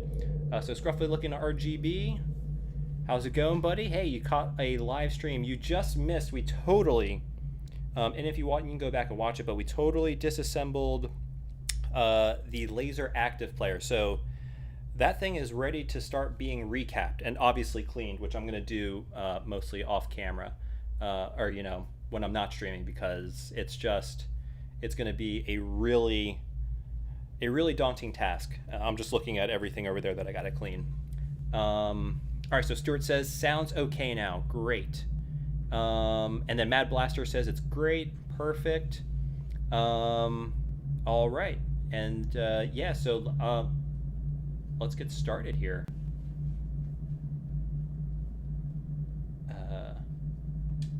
There we go. New game, I guess. You mean you're going to need to burn it all? Yes, to get rid of the bugs. All right. So for me, guys, when I play, so I played Resident Evil.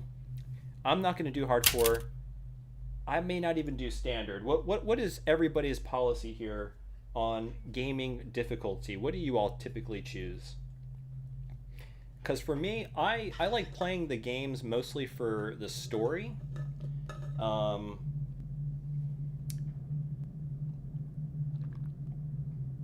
Especially games like this. So yeah, I usually do casual. So like when I play games like Silent Hill, Resident Evil, I mean, unless it's gonna totally take away game. Let's see, if I'm rubbish, I'll go standard or normal.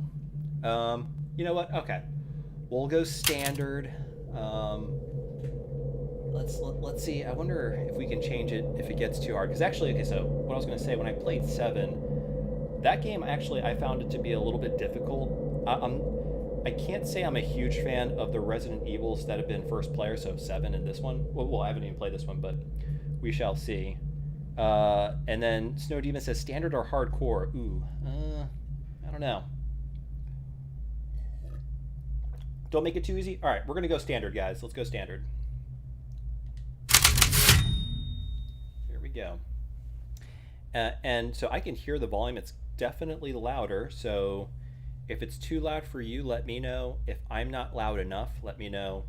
We'll make sure we get the volumes right. Long ago, a young girl went with her mother to pick berries for her father, who was hard at work. But the forest greeted them with a dark, cold silence, the bushes empty.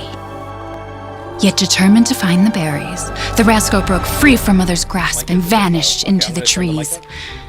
Mother's worried cries faded fast as the girl ran on, over vine and under branch, and into the forest deep. Feeling strange eyes upon her, the girl recalled Mother's scary bedtime tales, and her throat became bone dry. Then the Bat Lord appeared. Okay, game is loud, so I turned the game down and I turned my voice his own up. Wing. Come, child, quench your thirst, he Let me know said. if that's okay. So she drank the thick, dark blood and smiled with joy. Passing through the graveyard, menacing storm clouds loomed, and the air turned bitingly cold. The girl was shivering in her thin clothes. Then a dark weaver appeared, and with a click of his fingers, crafted mist into a beautiful dress. I mean, I can change it. I'd like to make it perfect for you guys. So. He coaxed. So she clothed herself and smiled with joy. Is this the actual game? Across waters deep and ominous she went, hoping a boat she found would carry her home. But hunger's grip tightened and her heart grew heavy. Seem like the game. Then the Fish King appeared and offered one of his many fins. Come, child, eat your fill. So the girl ate and smiled with joy once more. I'm going to turn it all the way up then. Continuing on, she soon entered the forest's my voice is turned all the way up. Then an iron steed and I might appeared, start clipping. bearing a beautiful golden gear. So what I'm going to do is I'm going to turn the creature said nothing as the girl down, approached and snatched what she up. thought was another gift. How about that? The horse grew angry and summoned the other monsters. Terror filled the girl's heart as the wild wind rose around the beast. Totally agree, Sonia. Suddenly, a witch appeared, dark yet regal.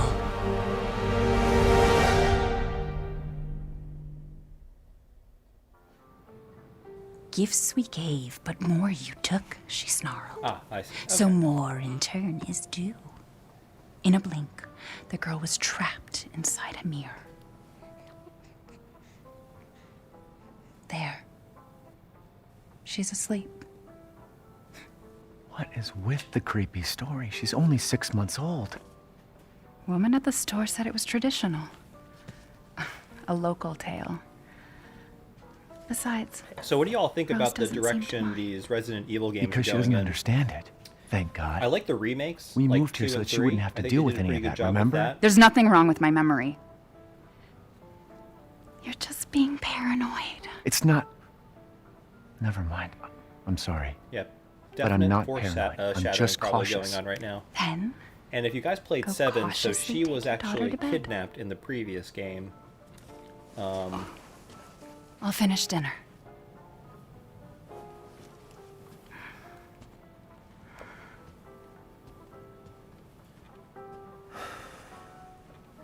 It's okay, Rose. Your mother doesn't want to remember it. I can't blame her. Alright, so Did you I'm say actually... something? Nothing. I'll put her down. Alright, so now I'm kind of moving around here. The game is incredibly dark. Is it really dark for you guys? Like, I feel like I gotta turn the brightness up a little bit.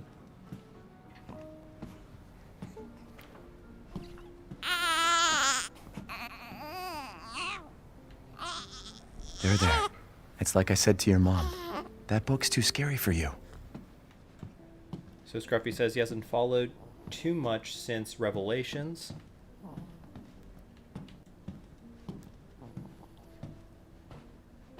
And Stuart says, last one I played was Resident Evil 2 on the PS1, but I've bought the remake and never played it. The remake's actually pretty good. I know some folks really didn't like it, but I thought they did a pretty good job. Almost there, honey.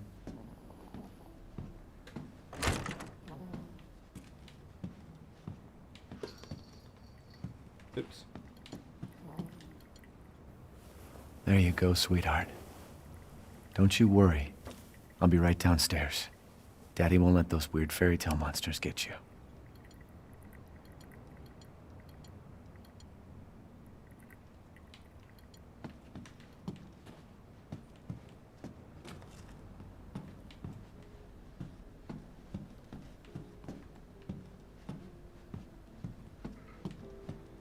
So Who here has a PS5? I'm curious.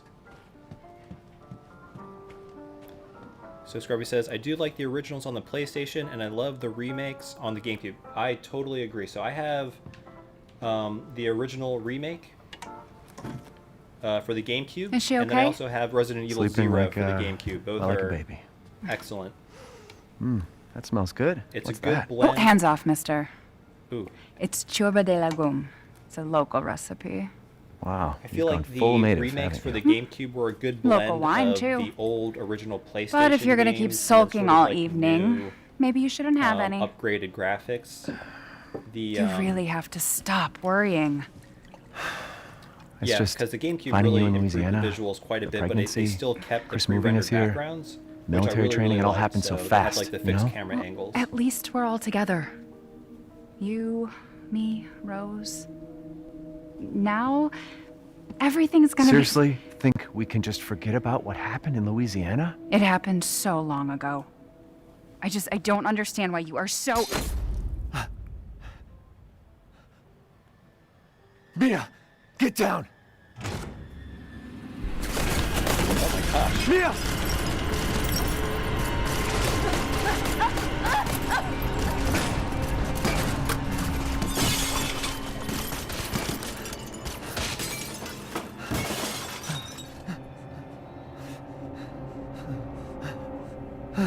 Mia.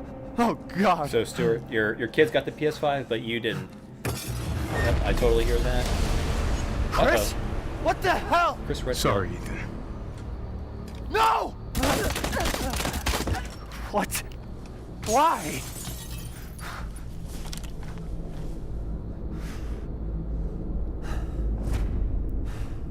So Scruffy Looking RGB says, I almost bought the GameCube back in the day just for the Resident Evil remakes. I borrowed from a friend to play through them all. Go move! Yeah, that was actually, I remember when that happened. First, All clear.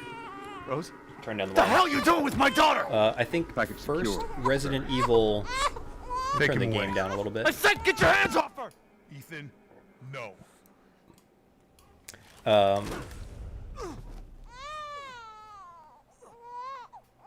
Rose. Get him out. Yeah, so what I was going to say was, so the GameCube, the big announcement was that all the Resident Evils were going to be put on there. They were going to remake, I think the plan originally was to remake 1 through 3, but they just did the first one. But then they released 0, and then the big one was Resident Evil 4 debuted on the GameCube, if I remember correctly. And then obviously eventually they ported it over to the PlayStation 2, which is where I played it. I played it on the PlayStation 2, but I believe GameCube got it first. That was the doc. She'll see us next week. Hey now. Oh yeah, certainly was. All right? It's definitely a little overkill. I know. We hardly talk about anything else. I keep telling you, it's not Rose that I'm worried about. Well, then what are you worried about? Look, she's gonna be fine. I just know it. What else matters? We matter, Ethan! You matter! You just Mia, what are you talking about? Is there something you're not telling me? Come on, talk to me. Damn it. I have to take this. So I'm guessing that was a flashback to before the first game, obviously.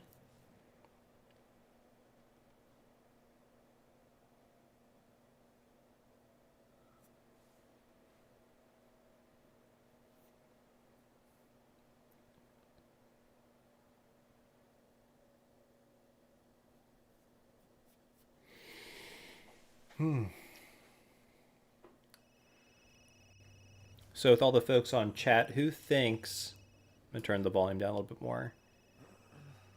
Who thinks, or when do you think we'll be able to readily just be able to go to a store and pick up a PS5 or order a PS5? You think anytime in the future? I'm hoping it's sometime soon.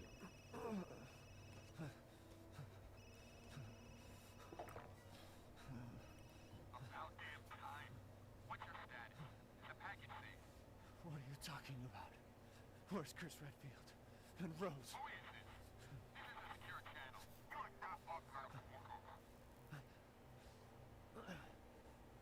Fuck.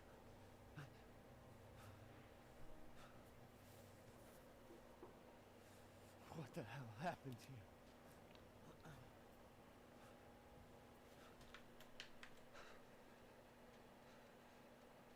2025?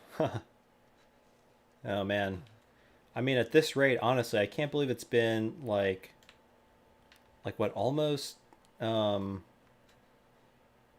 just about like 6 months, maybe a little bit less, and we still can't get one easily. I just stopped trying. I mean, I would like to eventually, but I mean, in all honesty, you know, like the graphics on this PS4 actually are pretty good. I mean, I obviously have nothing to compare it to, but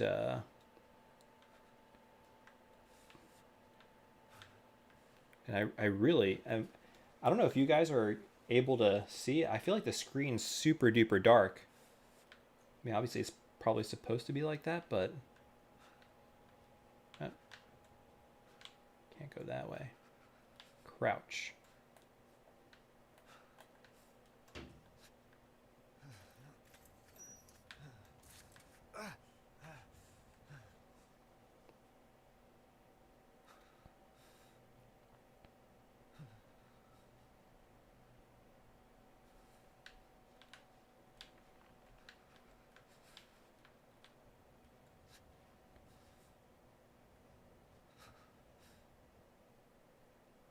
Yeah, I heard really, really good things about the PS5 controller. Oh gosh. It's a little bit bigger. Um, and honestly, actually, I got a Xbox controller not too long ago. I don't own an Xbox, but I bought it for a video. Uh-oh. Got some dead birds here. But I got it for a video I'm going to be doing, which I think is going to be pretty cool. I think you guys might like the video. But the Xbox One controller is actually super... Oh god. Got some birds.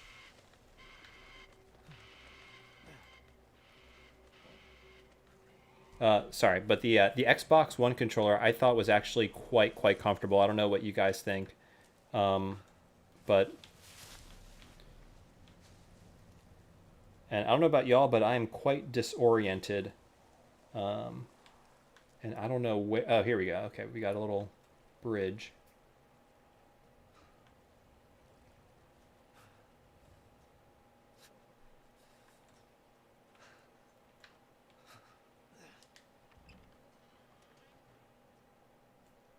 I think I'm going to turn the brightness up, guys, if that's even possible.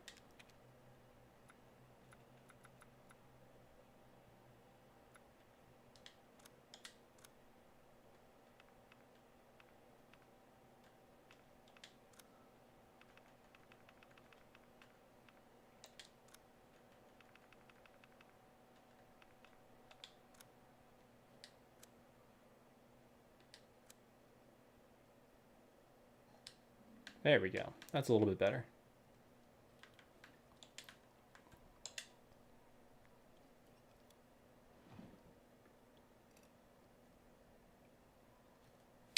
Oh, hey, so, so Scruffy's asking, Tito, are you going to customize the controller? No, it's, I'm going to keep this one a secret, but I think a lot of folks are going to find it very useful. And it's just one of the controllers I had to get. I actually got a PS5 controller, even though I don't have a PS5 controller. Yeah, I'll definitely, that one's going to come out, I don't know how soon, but it'll be an interesting one. And I think a lot of folks would find it pretty useful. Let me see here. PS4 Pro, let's see here. Oh, here, Mad Blaster. I still prefer my Elite 2 controller for the tension control, but the PS5 isn't far off. Other than battery, Elite lasts days, PS5 lasts 4 hours. Oh, really? I didn't realize the Elite controller had the tension adjustment on it. I know the PS5 has like some sort of adaptive tension on the triggers, which sounds pretty cool. I'm not sure how that'll actually feel, but oh,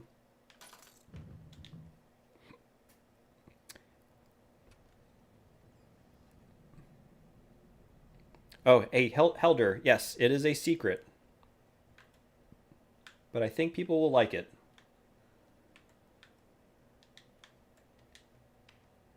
I don't want to talk too much about it.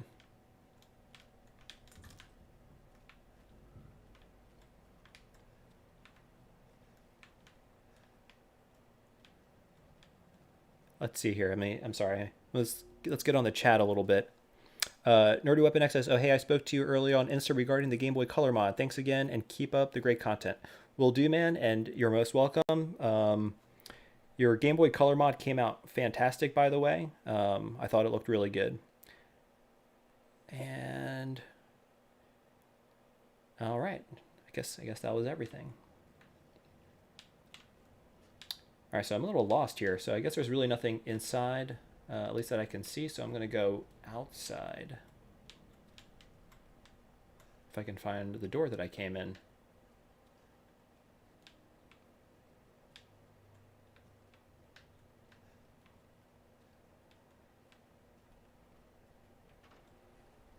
Or actually, I guess I'm supposed to be in there.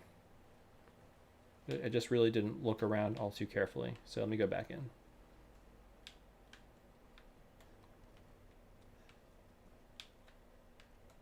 Okay, there was nothing in the drawer, right?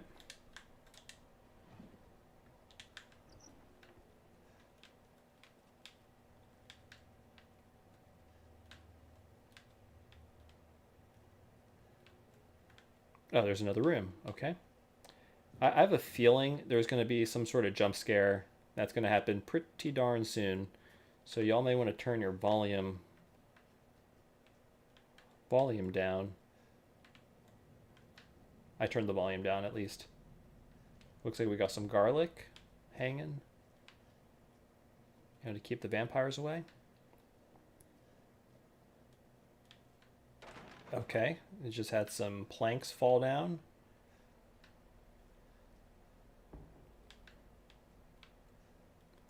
Okay. Yeah, definitely the first person definitely makes the game a little bit more edgier and I'd say a little bit scarier.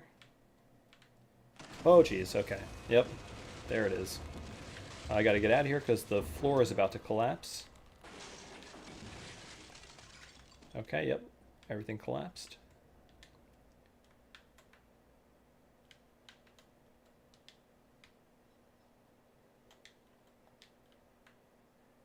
All right, so I'm not sure what we're looking at here, but I don't need that, I guess.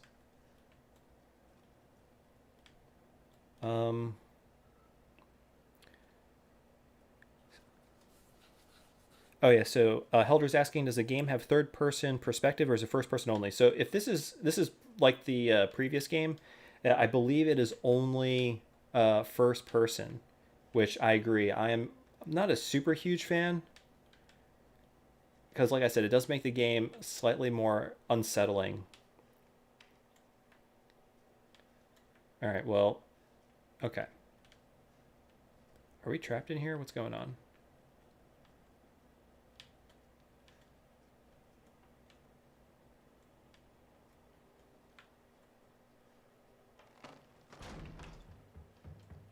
Okay, so somebody's running.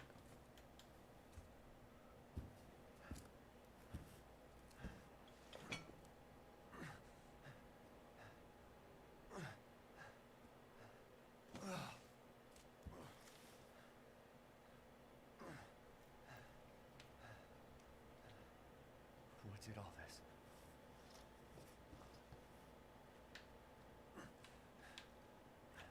So it looked like we transitioned to daytime pretty much in a span of just a few minutes. Oh, okay, so that caved in, and then this back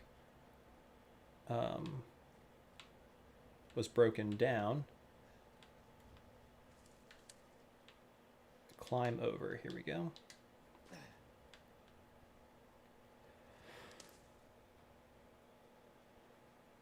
Let's see, someone spilled tomato sauce all over the floor.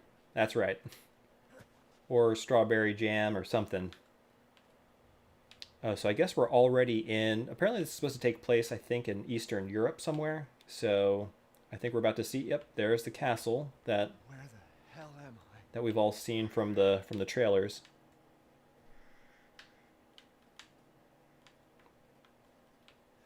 All right, so I guess we got to make our way over there. Sort of, so I guess this is kind of like a mixture of Resident Evil. Obviously, it's the sequel to 7, but it's kind of, I'm getting some touches of Resident Evil 4 since obviously we're in Europe again. There's a large dead horse there. And I actually really liked Resident Evil 4. It was funny, it takes place in, I believe it was a Spanish village. I'm not sure if it was like actually in Spain or was it an island? I forget. I haven't played it in years.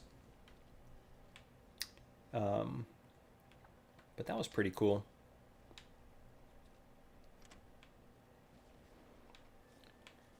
I'm not sure if I want to look through all the buildings. Just because that might take a long time. But I'm definitely getting some Resident Evil 4 vibes, for sure.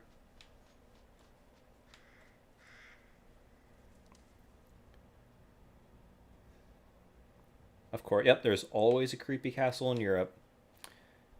Yep, that's true. Lots of castles in Europe.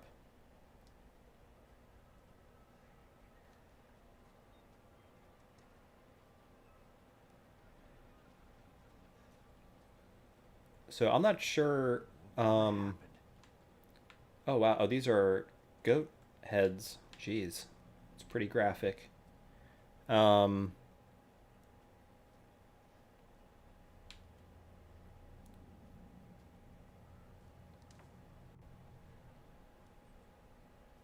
oh, here we go.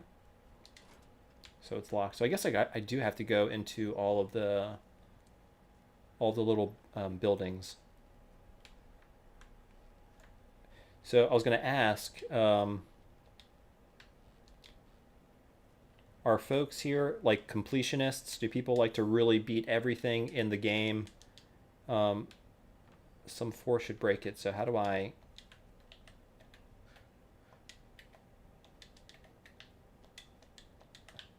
So triggers aren't really doing it. So L1 is, I guess, some sort of defense. So I can like kind of,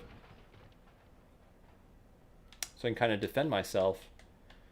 R1 doesn't do anything, and then R2 doesn't do anything. So I don't know how to. Oh. No. Anybody know any of the commands? Oh, here we go. I guess I have to have a weapon. That's probably what it is. All right, so I got a weapon. There we go. So I got a first aid. That's good. Can I break anything else? Guess not.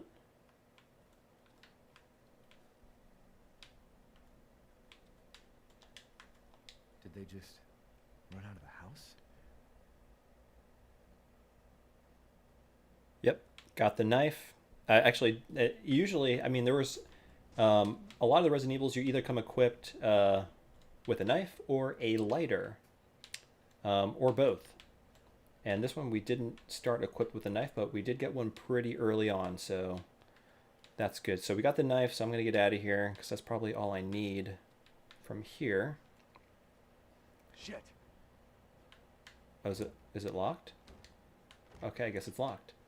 So Dave Davidson says, completionist, when the game is good, it has been a very long time. Yeah, so I agree. If a game is good, I used to be a big completionist. But what I found, especially with like longer RPGs,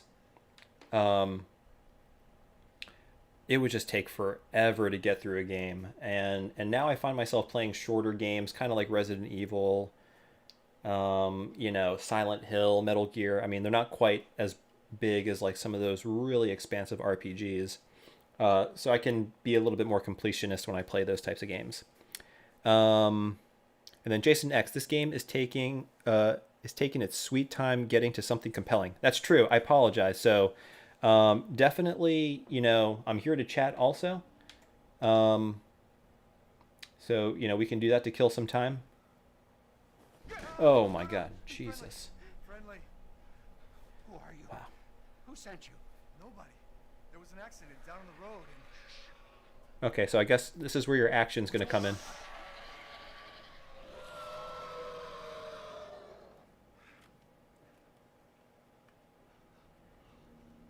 Oh no. They're coming. Who is? What the hell was that? You have a gun? What? Please tell me you have a gun.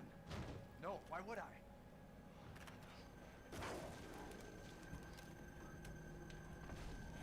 Oh, hey. Take it! Take it!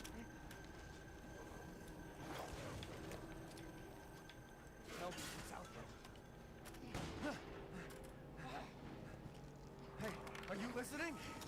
Hey!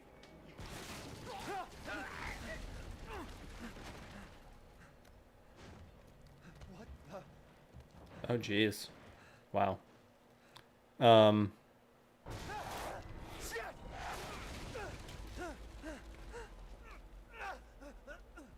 Here, I'll catch up on chat as soon as I can pause the game. Dead body? Wait, there's more. Okay. So Stuart says, Metal Gear 1 took days for me to finish. Yeah, actually, no, some of those games, I mean, I guess they are pretty long. That was a 2-disc game. And actually, I remember playing Metal Gear 4 That one was actually really, really long, I remember, for the PS3. All great games. I actually haven't played the Phantom Pain. I haven't played that one yet. And I actually have that for PS3 as well. And it's funny, I think that game only runs at 720p. So it looked kind of funny playing it on my I think it was 720p. But yeah. Oh,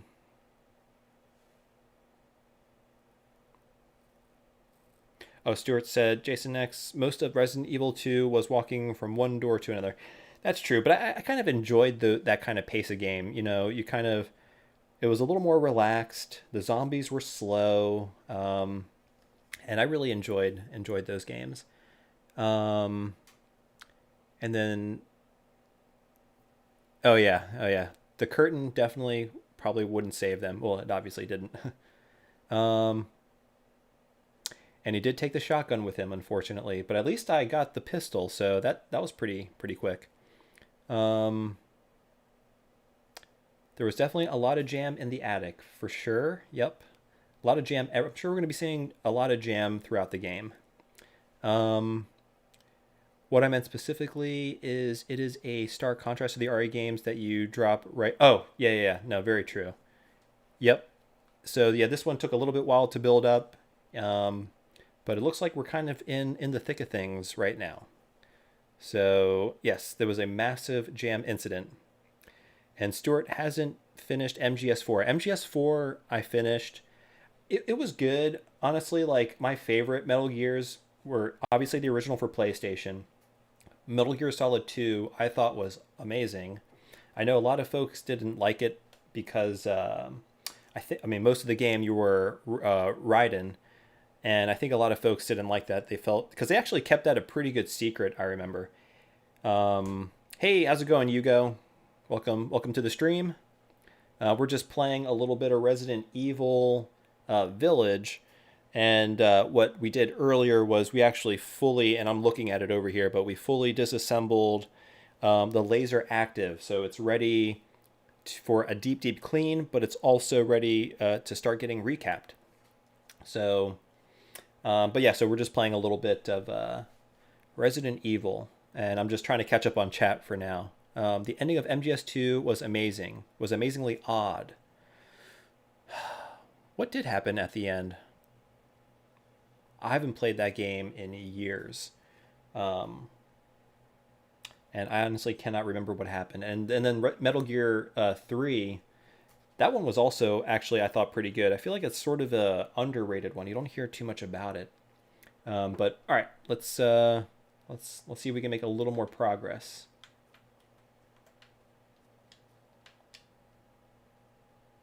Uh-oh, it's going to be something pretty nasty.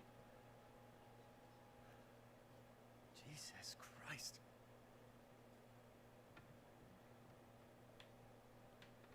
What the hell is wrong with this place?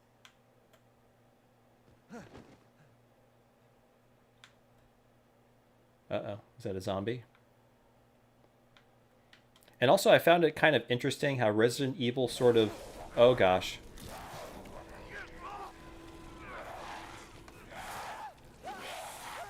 Oh my god.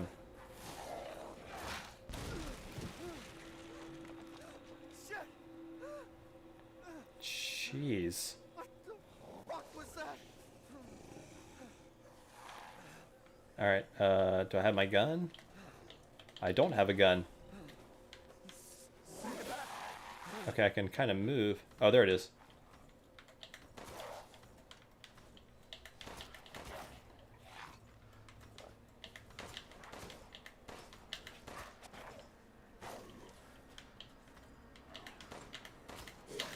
Oh, jeez.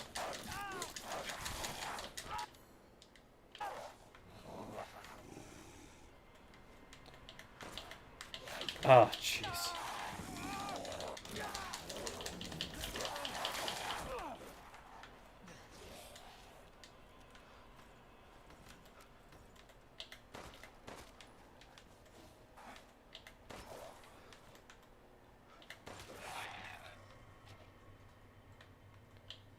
I say the only the other bad thing about this game is in the Resident Evils, usually you get the little pool of blood, so you know they're for sure dead.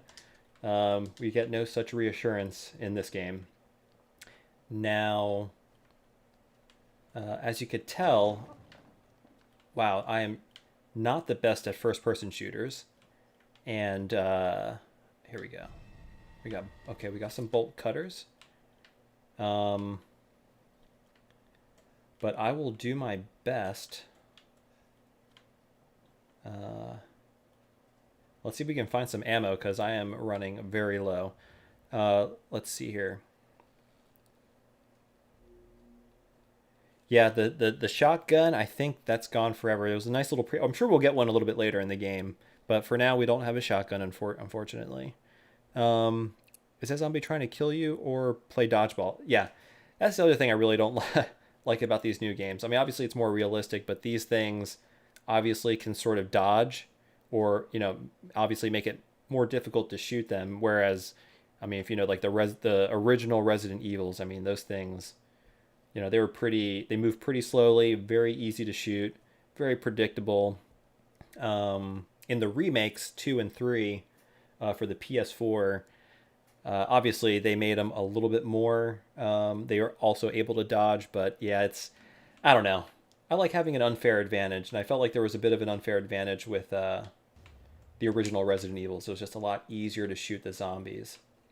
Whereas here, it's quite a bit more difficult. And how many bullets did that take? I feel like I shot 10 bullets or more, and the thing didn't die. So that's obviously going to be kind of annoying, because probably this game is going to be more about supply conservation than just running and gunning. And in Resident Evil, if you could actually probably kill every zombie and still have a ton of ammo left over. Oh, so we're probably going to use our bolt cutters here.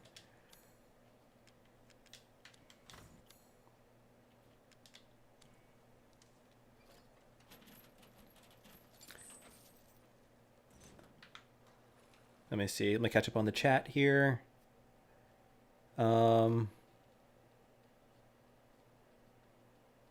Yes, I'm pretty alert for a zombie. So yeah, that's the other thing. I feel like Resident Evil has sort of been migrating more into like fantasy, but I was going to say more away from zombies and kind of going into like the supernatural type stuff. And I don't really remember the tie-in in Resident Evil 7, but yeah, they're sort of moving away from the zombies, which I'm not sure if I'm a huge fan of. But yeah, so we'll see. And actually, I'm sure you guys have seen in all the articles for The Village, but I think there's vampires in this one, and then like the character, the lady, she's kind of like, I don't know, 8 feet tall. So I don't know, it's gone more in the direction of like science fiction kind of. And I'm not sure. What do you guys think about that? Do you like the original Resident Evil, where it's just strictly zombies and bio technology from the Umbrella Corporation, or do you like more of this supernatural stuff? Nothing better than getting 4 or 5 zombies lined up in RE1 and 2 and popping their heads with one round from the shotgun. You just aim up and you can get rid of like all the zombies. I mean, and that was kind of fun, right? It made the game was a little bit easier. And obviously not as realistic as, what we're seeing now, but I don't know. I enjoyed those kinds of games. Yeah, don't worry about those missing fingers. Just cut the chain off without issue. That's right. Yeah, I mean, obviously I think there's like, if I remember in the game before this in 7, he has some sort of power. I think he can heal pretty quickly. I don't know if he can still do that in this game. It's the same character from 7. But I'm sure we'll find out. Yeah, that's right. Yeah, so obviously it's not super realistic. I mean, in terms of, if you're missing a couple fingers, it'd probably be pretty if they just got bit off, it'd probably be pretty difficult to operate the chain cutters. Totally agree. All right, I'm not sure if I want to go in there just yet. Let's see if we can find any supplies out here. Because I think I only have, 6 rounds. and I hear what sounds like a radio, which is sort of giving me some Silent Hill vibes right now. But let's see. There's obviously something in here. There's the radio. Or, yeah. Okay. All right, there we go. Got some ammo. Let's reload. That's not good. Okay, there's obviously something upstairs.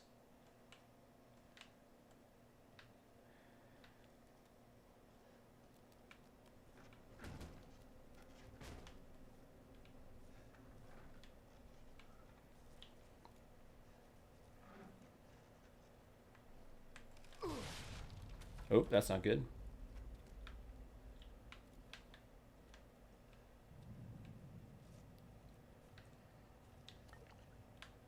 Oh, I picked something up. Wasn't... Okay, good. More... Oh, God. And actually, you know what? Speaking of which, I gotta probably use my health. You know, I thought I picked up an herb. A green herb. Did y'all see that? Crafting, key items, treasure. I guess I'm mistaken. I guess I didn't pick up an herb. Oh, hey, but look, so they kind of moved back to a Resident Evil 4 style inventory system. So I can probably pick this up and move it, yeah. So you can do some nice sort of Tetris. I remember I used to spend quite a bit of time organizing. So like I would put, you know, my guns, you know, in the top left quadrant, you know, with the ammo below. Ammo go there, and then I would put my, you know, my health, you know, up there or in this quadrant, and I would sort of organize it that way. So, all right, yeah, let me catch up on the chat here, guys. Helder, I like Resident Evil 4 and RE5 style. Yeah, actually, that was a pretty good style. And Helder, I don't know if you played the remakes of 2 and 3 for the PS4, but they sort of did something like that, like an over-the-shoulder style. So I did like RE4, and the remakes for RE2 and 3 are good as well. Dave Davidson, I'm a fan of the original 2. Yeah, the first is a classic, and number 2 is also amazing. And probably of like the original 3, like 1, 2, and 3 for PlayStation, I would say my favorite is... I would say, actually, honestly, I like them all. They all have, like, you know, aspects that I like about them.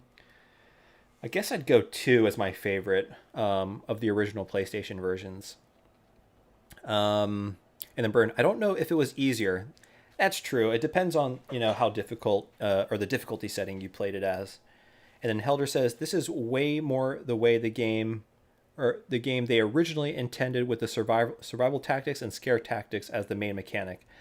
I agree. But I'm not sure if I like it, because playing 7, the one before this, which was also first-person shooter, I just felt uneasy the entire time.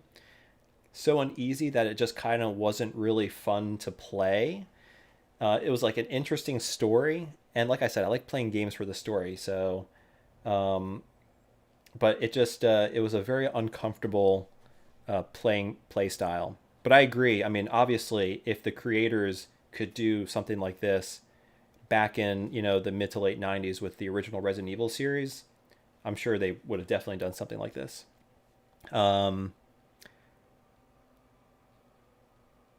Clearly you're playing as a Black Knight from Monty Python. That's right. 'Tis a flesh wound. So let's see here. Okay, so, and then you go saying field of view, I'm assuming FOV, is pretty low, but it contributes to the ambience and tension. I totally agree.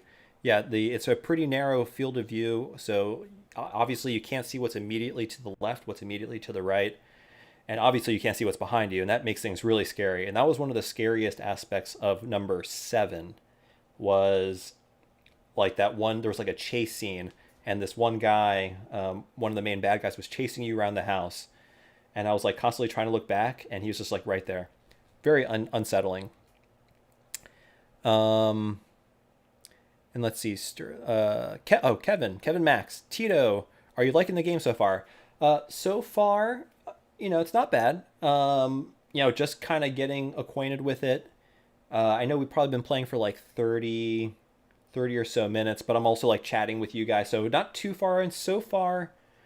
Now I am playing this on standard. I'm not gonna lie, I probably, if I wasn't streaming this, I probably would be doing it on the easy setting, which probably would have made it a lot easier to drop that zombie that we saw early on.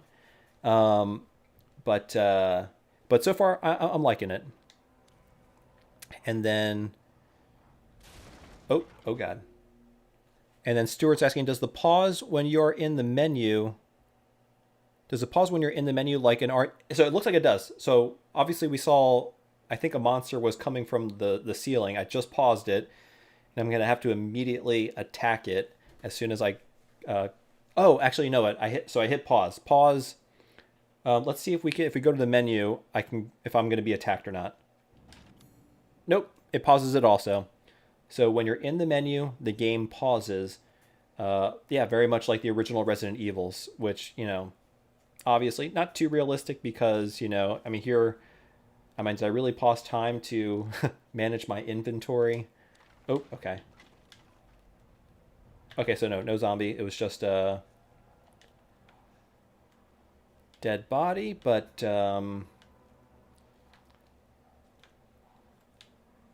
let's see. I guess I have to go back downstairs. I really don't want to. Okay, I hear it. It's coming.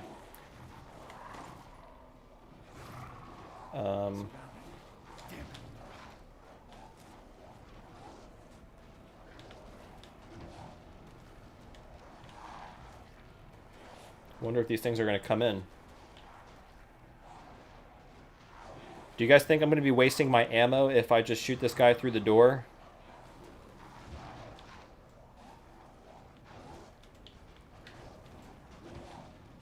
Oh God. Oh God. Let me get out of here.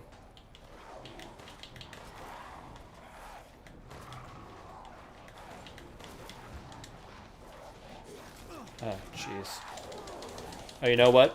R1. Okay, R1. Gotta restore health. Here we go.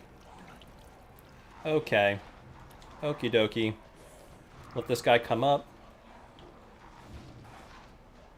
I guess I gotta...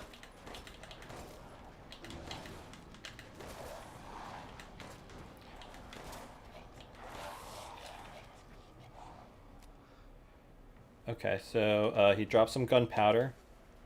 I'm sure that's going to be useless to me because I don't have a way to... I can't even... Oh, wait. I think I can craft. Oh, I need rusted scrap. Oh, okay. So I can... So this is my crafting menu. I can craft either health or ammunition. Okay, so that's helpful. Okay. Let me catch up on the chat here. Ooh. Let's see here.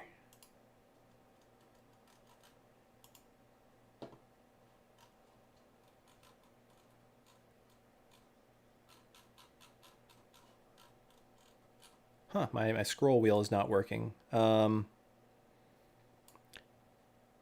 see here. Oh, so, Helder says, RE2 is top dog of the trilogy. I agree. I really love 2.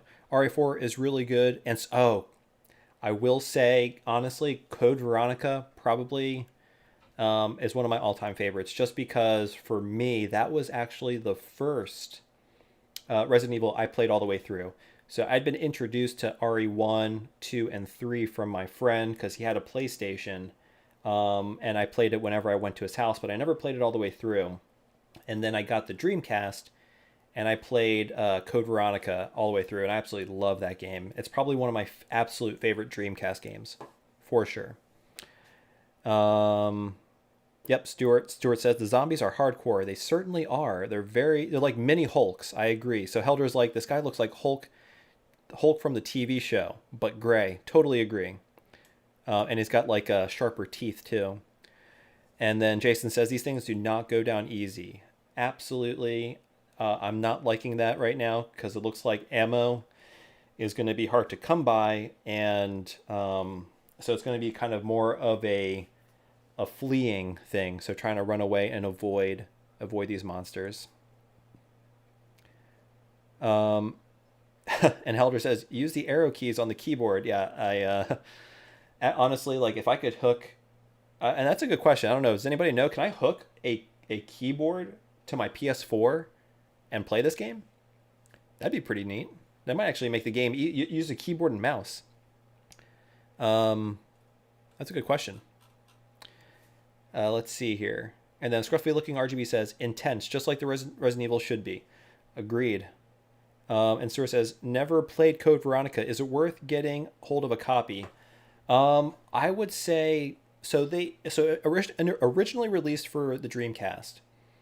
I wouldn't be surprised if that's kind of expensive to get. They released it afterwards on the PS2 as well. I would imagine tracking down a physical version would be, I mean, I don't know. I would have to look into it, but it did come out for just the Dreamcast and the PS2 as far as I know. I don't think... It might have come out as like sort of a HD remake or something for the PS3. I don't know if anybody on chat knows. But yeah, I mean, if you can get a physical copy, I have my actual original copy from when I got it in like 2000. I believe it was 2000, maybe 2001. So I still have that. That's the copy that I played. And for me, you know, holds a lot of value, like sentimental value, because that's the one I owned when it first came out. Oh, I think it's thundering outside. But yeah, so let's see.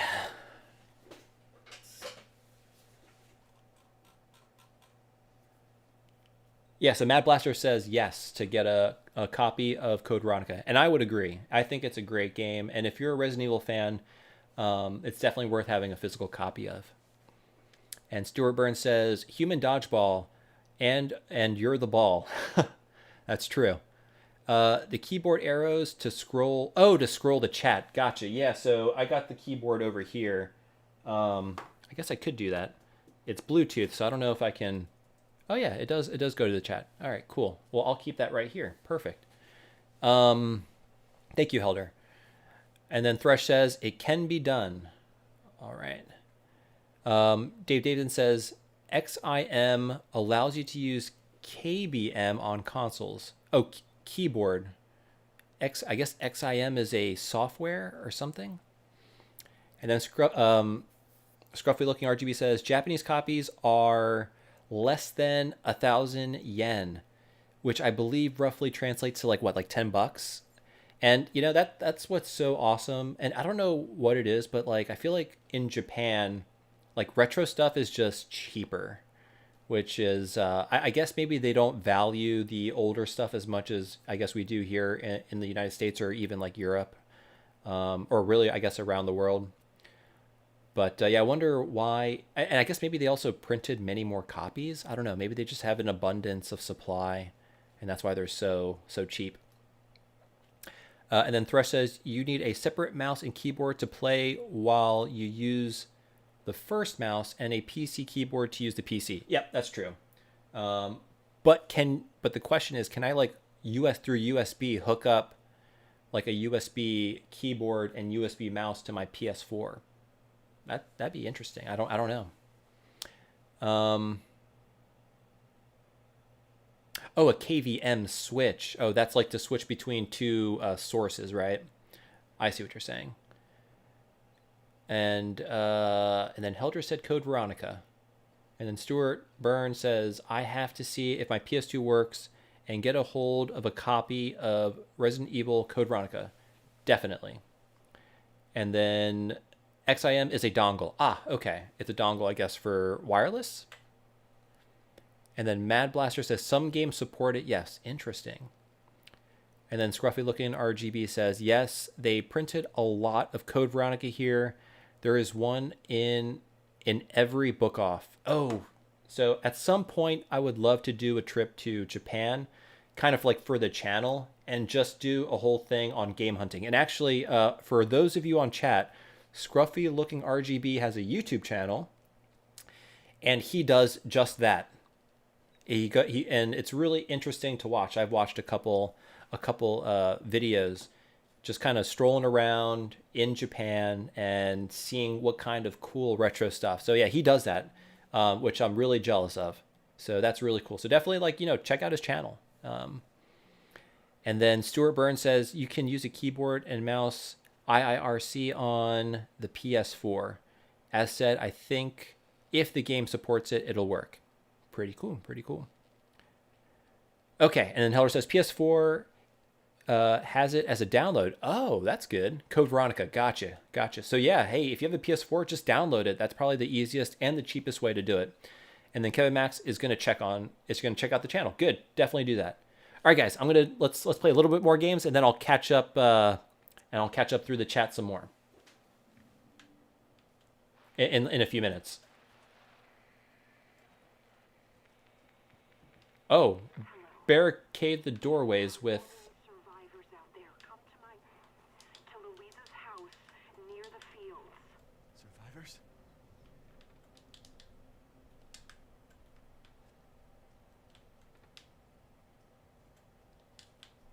Did y'all see that? How do I barricade? Oh, maybe I gotta push it.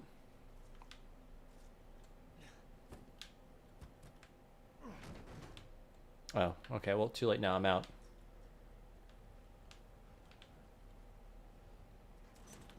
That's where I came from, I believe.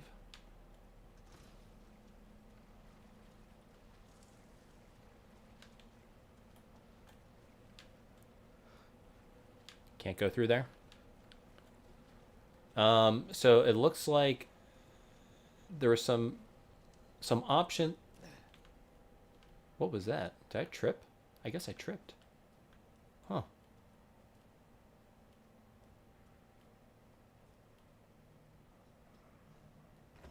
Locked from the other side. So I definitely hear a monster somewhere.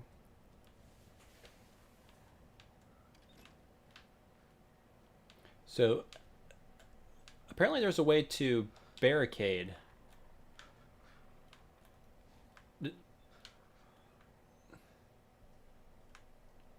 Oh, here we go. Okay, so I just blocked myself in.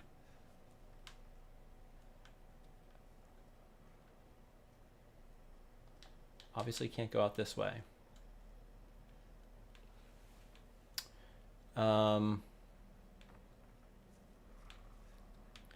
Hey guys, I'm gonna hit the restroom real quick.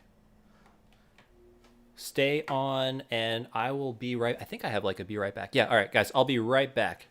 2 seconds.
All right.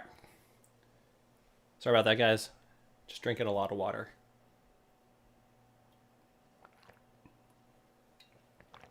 All right, let's check out the chat.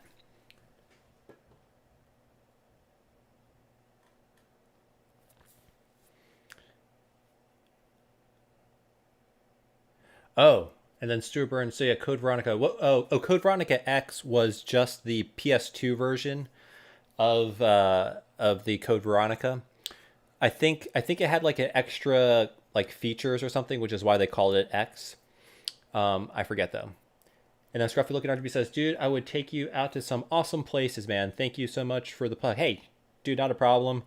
Yeah, I mean, that would be so cool. Cause like, I wonder, so I've been to Japan once before, and actually some of the stores I went to in Akihabara, I felt like they were definitely cheaper than here in the United States, but they were kind of overpriced. And I have a theory, and maybe you can let me know what you think, Scruffy. So Akihabara, obviously, I feel like is heavily like traveled to by tourists, and they go out there, especially people who are into video games. So I feel like maybe they slightly inflate the prices, knowing that they're in a very highly densely populated, a tourist populated area.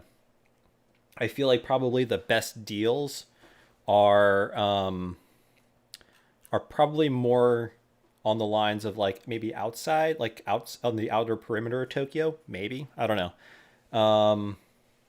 But yeah, what was I gonna say?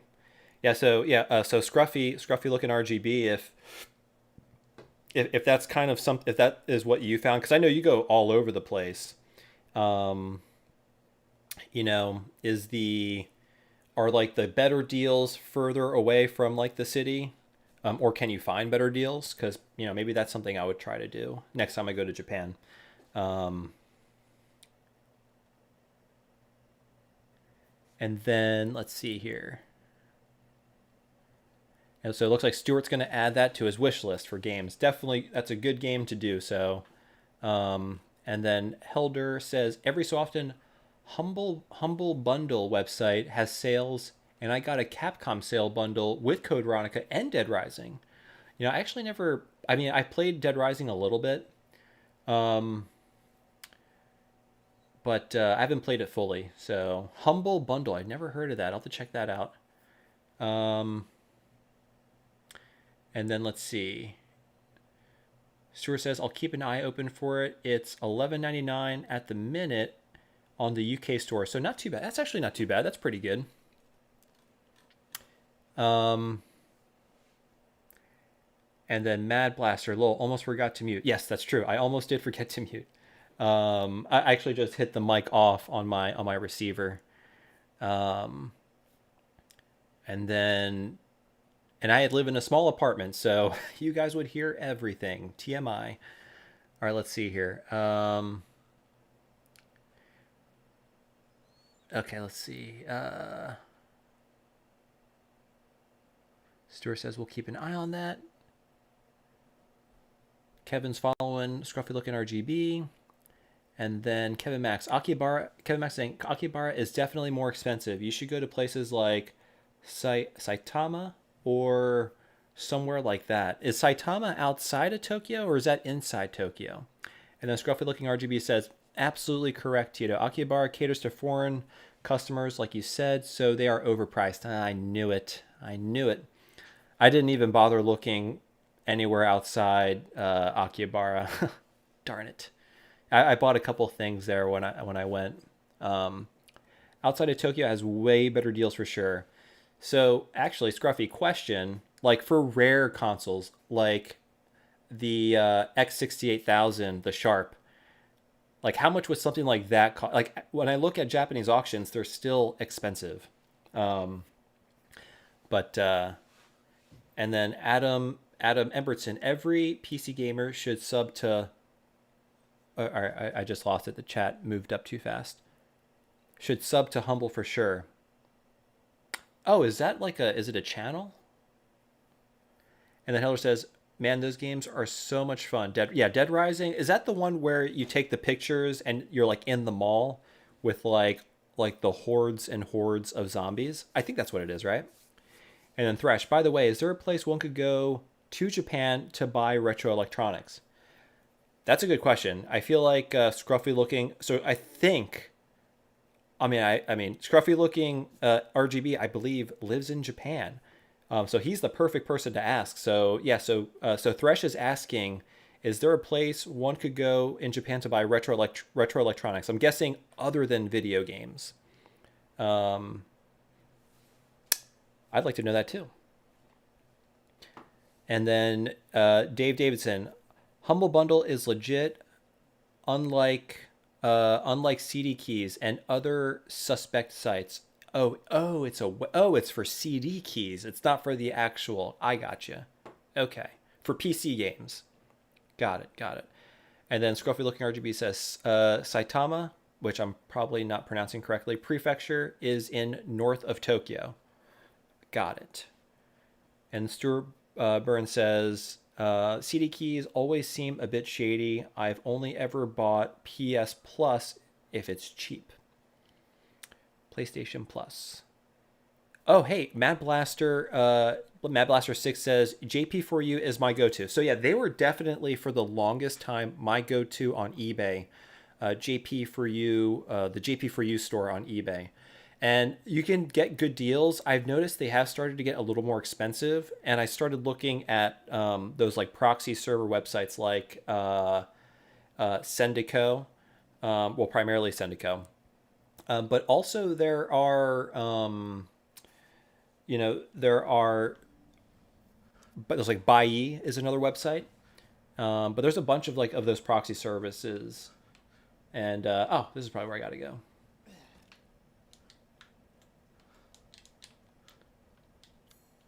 Can you jump in this game? I guess you can't jump in this game.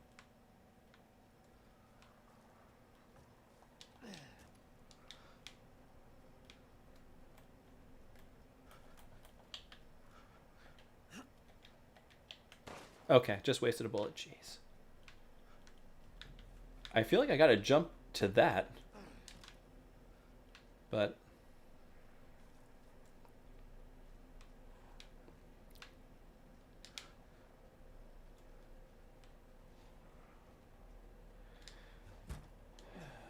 let's see.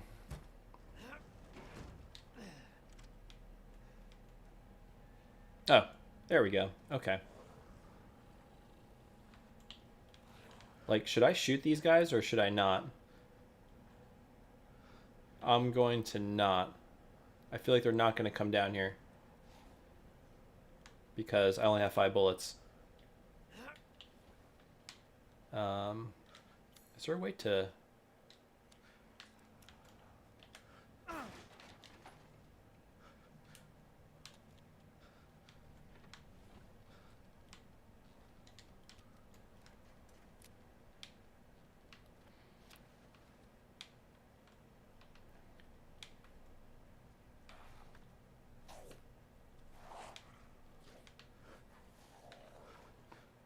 Okay, I hope those guys just don't attack me because I have no...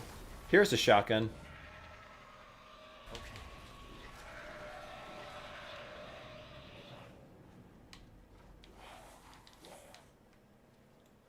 Damn it.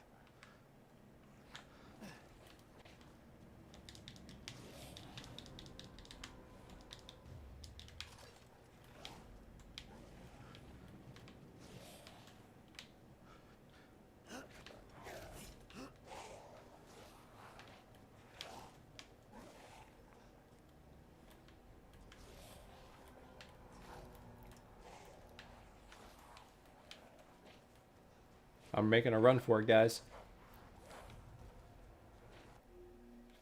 Oh, hey. So Richard Bennett, Tito, can you sell me 3D printed brackets for that new Game Boy Color LCD mod you did like a few weeks ago? For the was it the OSD? The on-screen display one in the Pokemon shell that I did? Because I actually have, I think I have it still.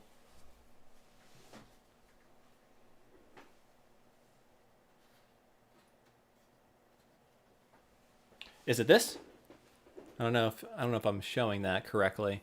So, well, this isn't really a bracket. This is the trimming. I have the trimming thing.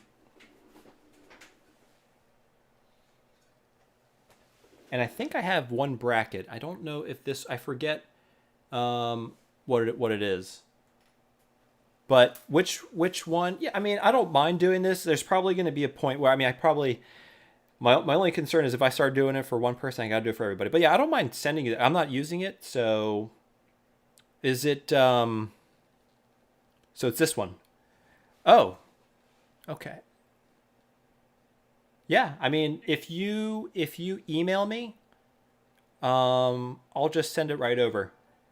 And I mean, this is not worth $5, and you just gave me 10, so yeah, I'll just ship it over.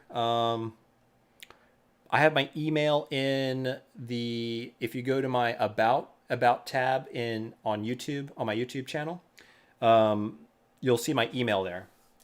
Just shoot me an email. And Richard, thank you so much for the donation. I appreciate it, man. Let's see. So Q5, yeah, the Q5 mod. And actually, I guess is a good place. Let's see if we can get to chat. So I think I left off here.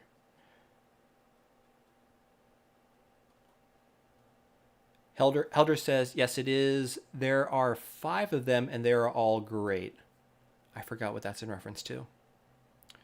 Dave Davidson, Sendico site, buy retro Japanese stuff in bulk. Ah, okay. Well, the Sendico, I think, is just a... they sort of put an overlay over Yahoo Auctions or some of the other buying services. And then Humble Bundle. Oh, Humble Bundle donates to. Oh, that's good. I had no idea the store existed. And let's say they have ebook and software all the time from. Oh, hey, Mad Blaster, dude, thank you so much. Mad Blaster says, I'm going to hop off, but as always, for the great. Oh, thank you. Hey, dude, not a problem. It never ceases to amaze how clean it all is. Hey, I appreciate it, and thank you for the $5. I'm glad you enjoy the content, and yeah, man. So, thank you. Really appreciate it. All right, and have a good weekend. So enjoy yourself. All righty. And where did I leave off? So scruffy looking RGB says, if you can find the consoles outside the city in a book off or other type of big recycle shop, you will usually find better deals. Oh, that's good. So definitely got to go outside of the city next time. And Matt Blaster says, yeah, you have to buy in bulk. Oh, from Japan for you to get a good deal because of the shipping. That's right. Yep.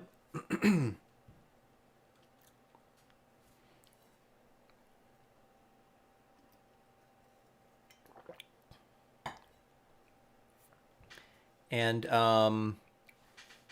Dave Davidson says, grows back fingers near instantly, but is affected by gravity as punishment. That's true. Hey, Helder. Buddy, thank you so much for the... Oh, this is different. This is a sticker. Thank you so much for the sticker, man. #1 fan. Dude, I'm your number... So, everybody, I mean, if you've watched my videos, obviously you probably know who Helder is. He is the guy behind a lot of the really awesome mods, especially the Game Boy Macro mod. He makes a really good, it's like a flex PCB. You just solder it in a couple locations, and not only does it do the macro mod, it also is an amplifier for your audio. And so it kills 2 birds with 1 stone, really 3 birds because of how easy it's installed. And he has a bunch of other great stuff. So just, if you go to his website, I think it's like Helder Mods. I forget what it is, but if you just Google Helder mods, you'll find it. And he makes awesome stuff. And there's some really cool stuff coming out in the future. So, and I'm sure I'll be making videos about it. So, all right. And then Thresh says, Scruffy looking RGB, do you have any other socials people could reach out for info? Yeah, guys, Scruffy has a, for sure, an Instagram, and for sure, obviously, a YouTube channel. So check him out. Check him out for sure. And then Scruffy says, hard-offs on the outskirts are great for all kinds of electronics. Good to know.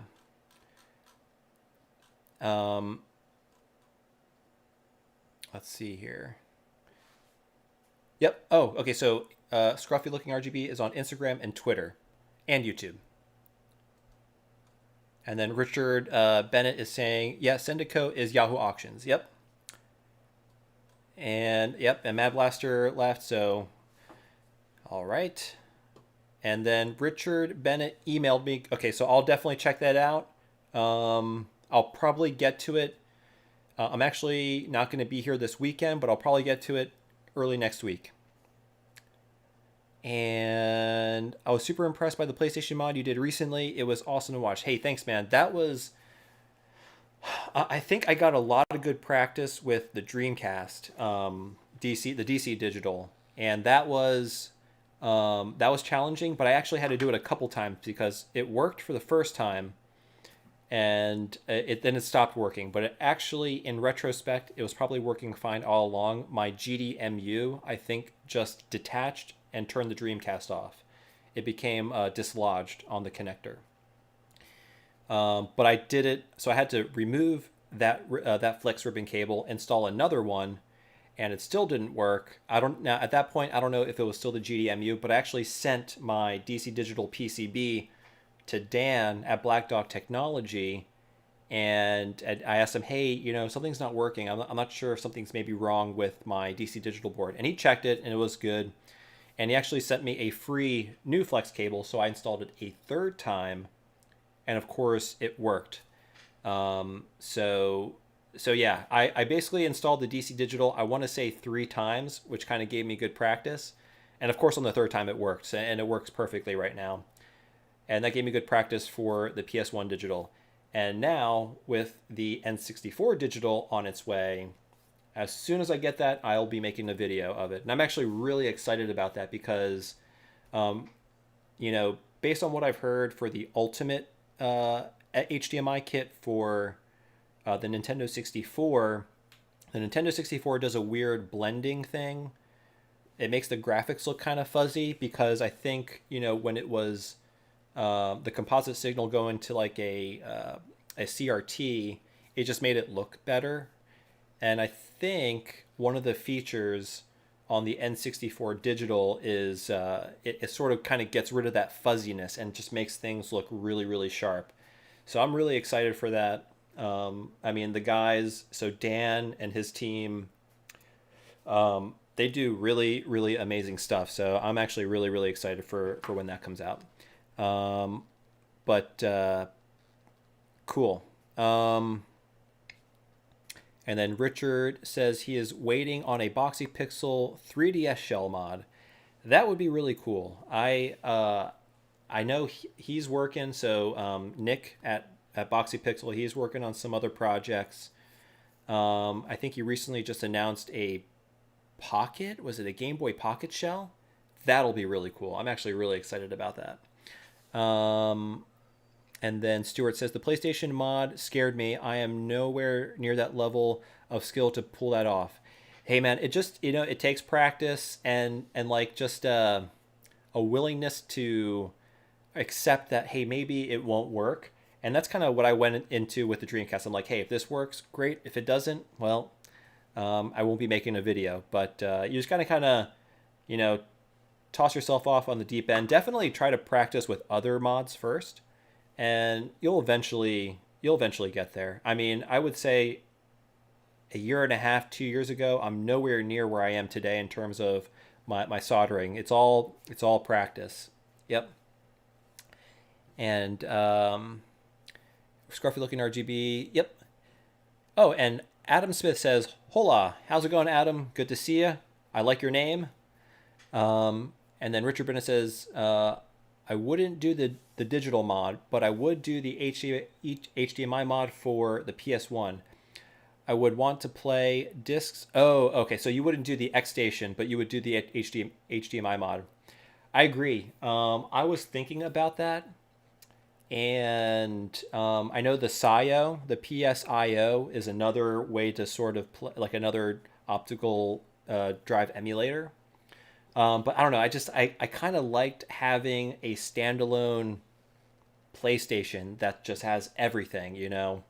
All the games are already in there, or at least the games that I want to play are on there. I just think that's so cool. It's like I could just pick this thing up, take it to my friend's house, and we can play this ginormous library of games. I think that's so cool. And then Richard says the N64 digital sounds awesome. Dude, yeah, I totally agree. I can't wait for that to come out. So I was able to pre-order mine today. I'm curious. I have to check maybe their Twitter. So I don't know when Pixel FX is planning to ship that out.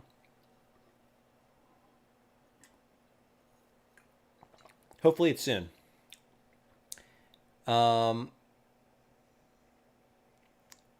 then Thresh is saying, is it possible to mod with the GameCube like you did with the PS1? So as of right now, I don't think there is like an internal HDMI mod, but if I remember correctly, some GameCubes already output a digital signal, and you can just buy like a little converter thing to play it on your like HD television. And there's a couple internal mods you can do. The same company, Black Dog Technology, has the GC loader, and the GC loader is basically an optical drive emulator. Now, if you want to also play your original GameCube discs, a good buddy of mine, his Instagram, I forget what it is, but he actually told me of this great mod. It's actually pretty old for the GameCube. It does require soldering, but it allows you to play your discs, and it also allows you to play your games from a like an SD card. And that mod existed for a while, but it uses I forget what the software is called. Anyway, it's some software you can load onto the GameCube. It allows you to play Homebrew, but also allows you to play ROMs. And then Dave Daveson says CRT tricks with images. That's right. There was a lot of trickery that game developers would do to make images look better on a CRT television, which now when you try to play these games on an HD TV are totally exposed, and they actually don't look that great. And then Stuart says, I don't have many PS1 games left. I'd rip the ones I have and keep them safe. That's a good idea. That's another advantage of playing, with an optical drive emulator. You can preserve your physical discs. I want a CD emulator for the PS2. That'd be nice. I totally agree. If they come up with like an ODE for the PS2, I love the way the PS2 looks. It's honestly probably one of my favorite. I say every console is my favorite console, which is kind of true, but I really do like the PS2. And then Adam Smith says, I have the same exact DC build and I have all the parts for. I have the same exact DC build I have all the parts for. So I guess you have the same build that I do. That's awesome, yeah. Oh, and you have the same smoke gray shell. I really like the way that came out. I think it looks great. And that company, I forget what it's called, but they make it's a really high quality shell. So. And then Dave says, GC has a CD, or GameCube has a CD, or an SD mod, and a digital out mod. Oh, interesting. Okay. The digital out mod, I think, I forget, I think there's some versions that have the digital out and some that don't. And I guess you can mod the ones that don't. I could be wrong, though. Oh, hey, and then Ryuji Yamazaki says, hi, Tito. What mod would you do after the N64? Again, your PS1 mod was absolutely amazing. So, I'm definitely doing the Nintendo 64 digital mod, which will allow you to have HDMI out directly from the Nintendo 64. I'm probably going to get a flash cart for it. I don't have a flash cart for the N64, but I'll probably get one. And I mean, I guess at that point, really, I think you can actually do some like RAM mods, like increase the RAM. That'd be pretty cool. Actually, well, no, that's what the jumper pack was for, right? There was like the RAM pack you could put in there. Maybe you can modify that as well. But other than that, maybe the shell and maybe like the little LED for like the power when you know the power's on.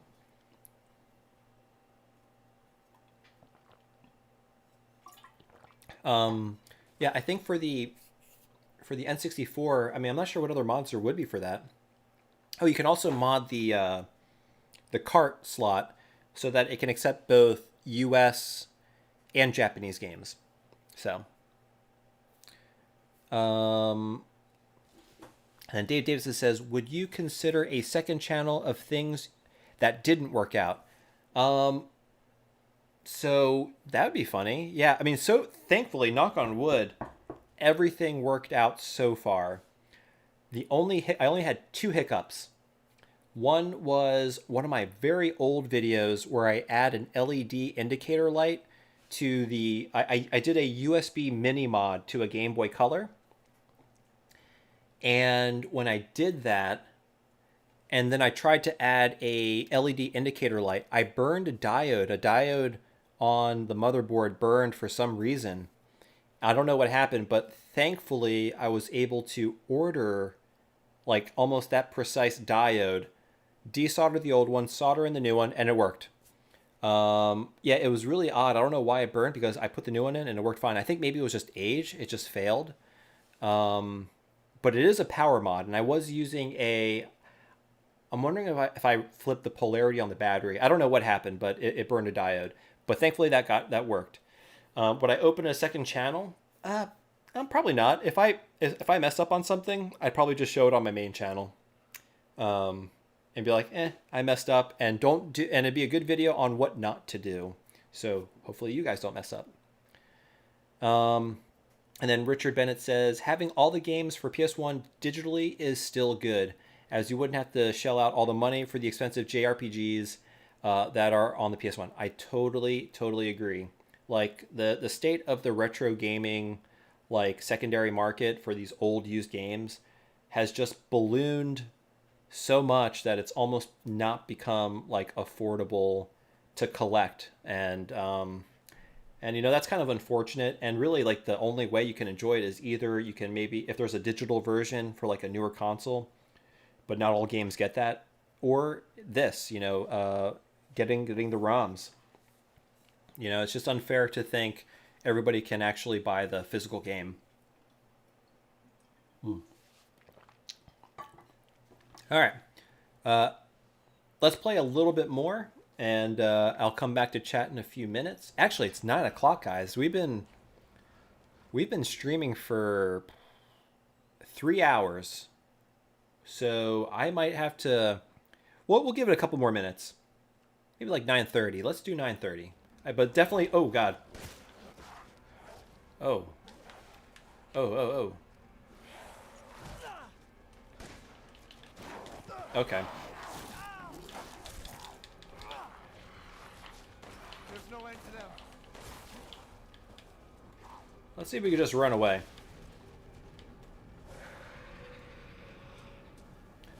I know. I'm Oh, God.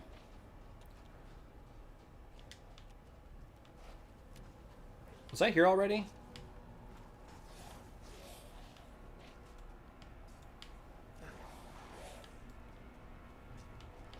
I just went in a giant circle. Maybe if I concentrate them.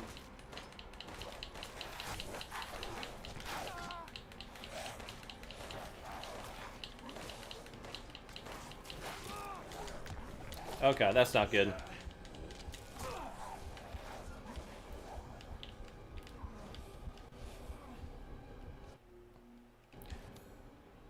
Ah, it's stressful.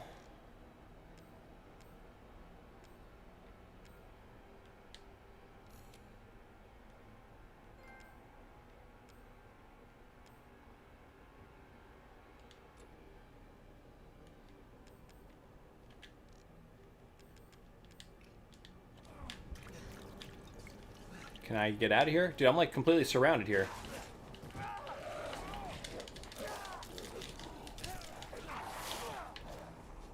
This is totally not fair.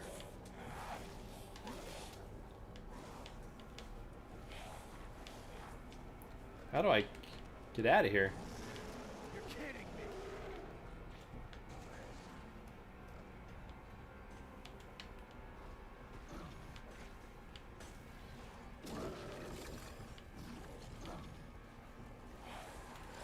Oh god.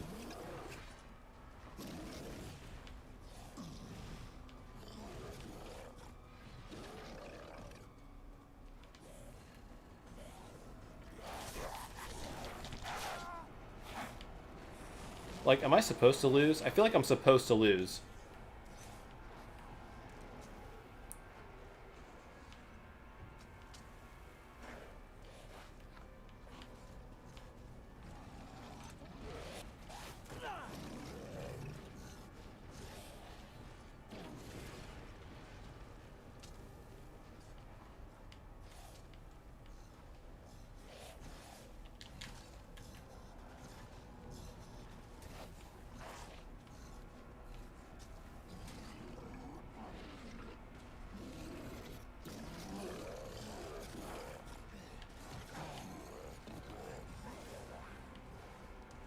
Oh, here we go. Here we go.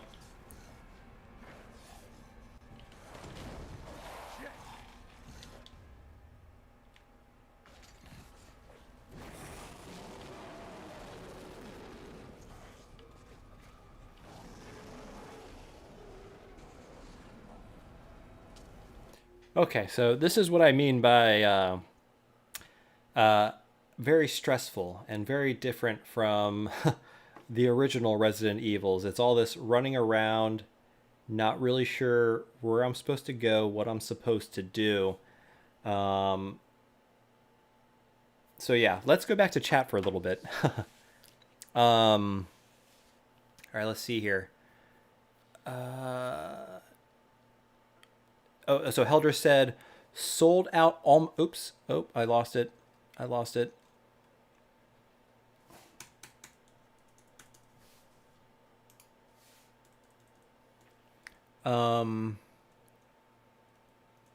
Wow. Okay, I missed a lot of chat. Sorry about that, guys. So Heldra said, sold out almost instantly, and there might be a huge delay for more because of the chip shortages. Yeah, that's the... I was actually surprised I got one because, you know, it sounded like, at least from the Discord for Pixel Effects, a lot of people weren't able to get one. So that was lucky. I just got really lucky. And then Richard, playing PS1 games on my phone was the coolest. Oh, that's pretty cool. And Helder, talking of the PS1 digital and N64 digital. Yeah, so it's probably going to be a while before they can do, because I guess they use like FPGAs and maybe there's like a shortage of those too. Crazy. Adam Smith says GameCube internal mods are redundant with the Carby or the GCHD Mark II. Huh, I'm not sure what those are. I'll have to look that up. Ah, that's right. Yeah, so Scruffy Looking RGB says the Xeno chip for the GameCube. Yes, so the Xeno chip, I think that's like the thing that enables you to like boot non-disc games. And oh yeah, and then the Swiss is the software. That's right. Yep, correct. And Stuart says, I had a Sony Xperia Play. It was great for playing games on the go. Oh yeah, I think I remember that. Is that kind of like the thing that looks like the PSP Go? And then Dave Davidson says PS2 plus free McBoot. I've heard of the free McBoot. Although I am hoping for a hardware solution. That would be cool. And then Anderson says the PS2 FATs can play ISOS off the hard drive. Oh, ISOs can play disk images off of the hard drive. And I think that's with the free McBoot. And then Adam Smith says super slow USB 1.0 speeds. That is very slow.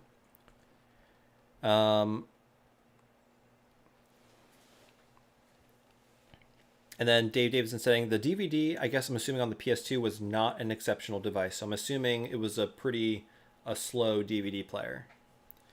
And then put my foot up here. There we go. And then Stuart says, I got a PS2 Fat and the IDE network controller already. Oh yeah, so I actually also have the network controller, and I'm actually been eyeing this fan mod because, man, when you plug in that hard drive, the fan gets so loud. Like it's almost, it makes the console, to me at least, unplayable of how loud it gets. And there's a really cool fan mod that I'm looking to get to fix that.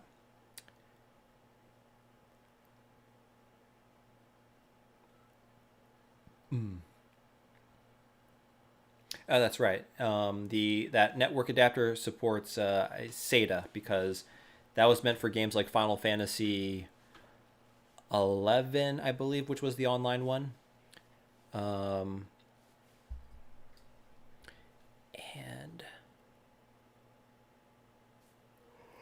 then Dave says the bus is not that fast for the hard drive on the PS2. I mean, PS2 is pretty old, so I can see that. And then, okay, almost caught up with the chat, guys. And then Helder says the SATA adapter is just to be able to use newer hard drives. And Stuart says makes sense. It's got that custom block connection. How it says no speed increases as the bus is the same. That makes sense.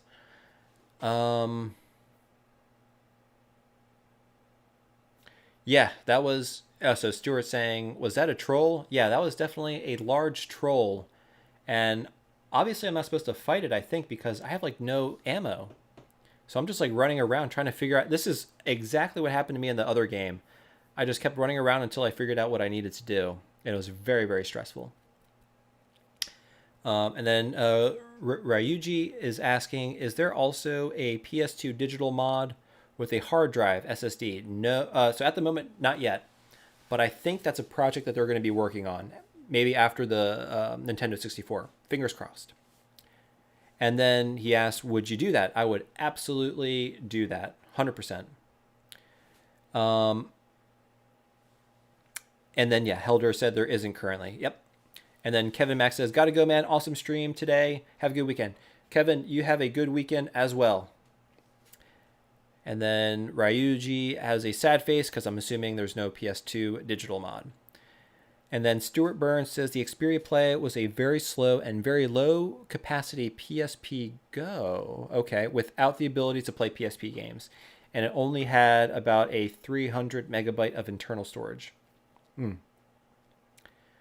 And then, so the PS2 has a VGA mod, which pretty much, I think, shares a lot. Oh, no, not VGA. I'm thinking DVI. HDMI is analog, if I remember correctly. Cool. All right, caught up with the chat. Let's see if we can figure out where I'm supposed to go here.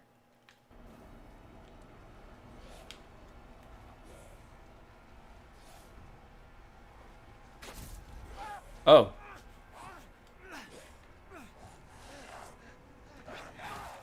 I knew it. I think I was supposed to...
So that's where the castle is. I guess I gotta go over there.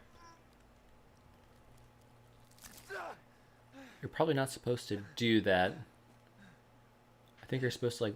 Yeah. Oh my gosh. Ugh. Wow, this game is pretty graphic, guys. I apologize.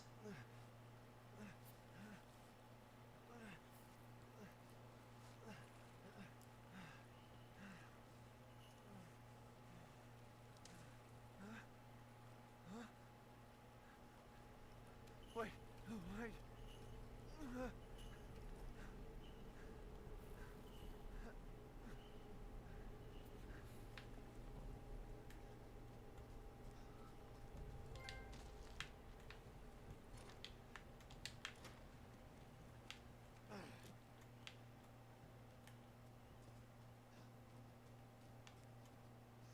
In life and in death, we give glory.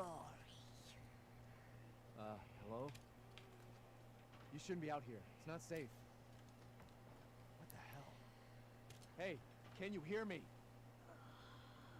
It's you, the child's father. Child? Hey, wait. Do you mean Rose? Is she here? Rose! Rose, yes. She is in great danger. Since Mother Miranda brought her to the village, we have fallen into darkness. What are you talking about? The monsters?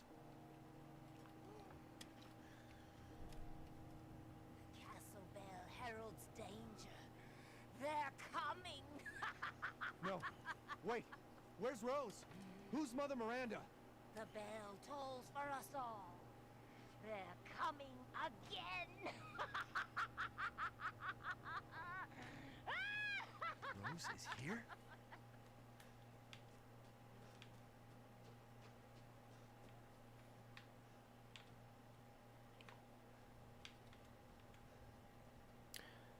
All right. Well, that was...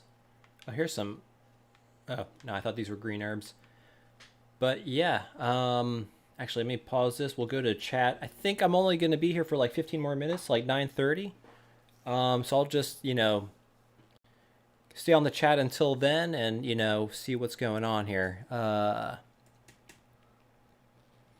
So Davidson was that the PS2 has a VGA mod, which I actually didn't know that you could. And Stuart said I took an arrow to the knee. I did. And this guy's getting injured quite a bit. I'm surprised he's still able to, go around, And then Dave Davis said, oh, God, it's Planet of the, I'm assuming, of the Lou Ferrige nose. Oh, I'm not sure if I understand that reference. And the guys, oops. And it said...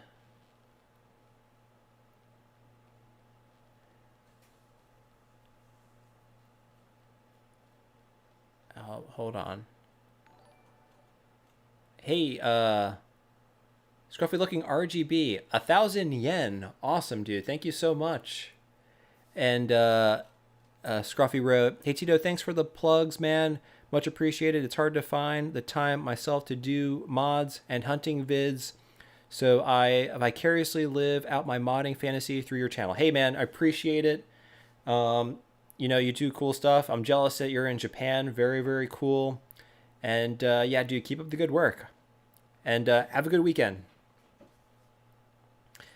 Let's see here. And then Dave David said, with Claudine like that, he's definitely had the vaccine. That's pretty funny. And Stuart, the TV Hulk. Yep. Oh, Lou Ferrigno. Okay, yeah, the Hulk actor. That's right. I remember. Okay. I didn't remember the name, but I think I know exactly what you're talking about. And then Scruffy Looking RGB, it would be awesome to do a collab down the road. I could be your Japanese arm. And, oh, okay, yeah, and you could mod it. Hey, that'd be pretty cool. Yeah, dude. That'd be pretty sweet. Yeah, find something, like, cool in Japan and mod it. I like it. And then Jason X says, frustrating part of the game. You weren't supposed to win that last section, but you wasted all your ammo figuring it out. Exactly. I had a feeling that I was going to either die or, but, I think you had to be at a certain point in order to get to there. So I think if I got killed earlier, I still would have died, I think, in the game. So maybe to a certain extent, but yeah, no, the game has a lot of that, and so did the last one, and not the biggest fan, but anywho. And then, oh, Milos. Milos says, hey, y'all. Milos, how's it going? We're just playing a little bit of Resident Evil 8. Earlier in the stream, we totally disassembled the LaserActive LaserDisc player. So, but we're probably going to turn off here. Well, I mean, we got, I'm saying 9:30. But it looks like I got all the way through chat, so maybe we'll play a little bit more. And it says view map. I hit the center button. So it looks like we're building the map as we go.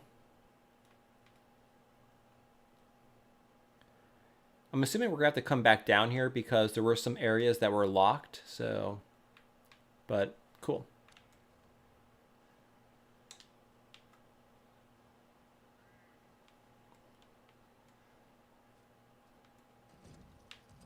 Okay, it's locked.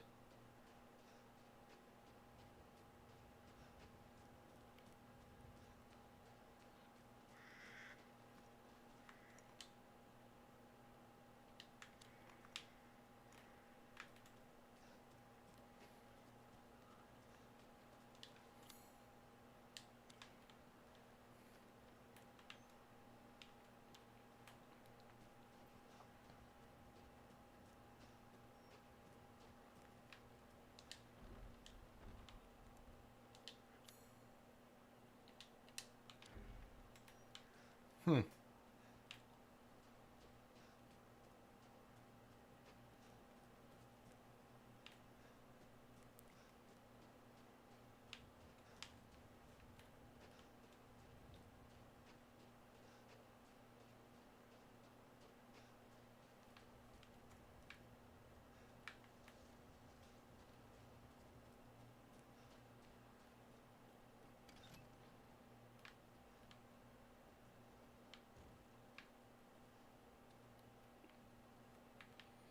So I know we haven't played too much of the game, but what do y'all think of the game so far? Do you like it? Do you not like it? So I need a lockpick for that.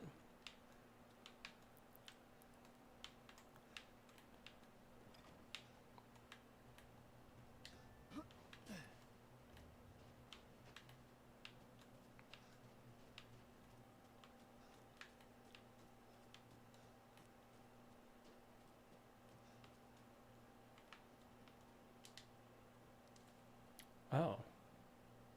Crank. I need a crank. Oh, wait.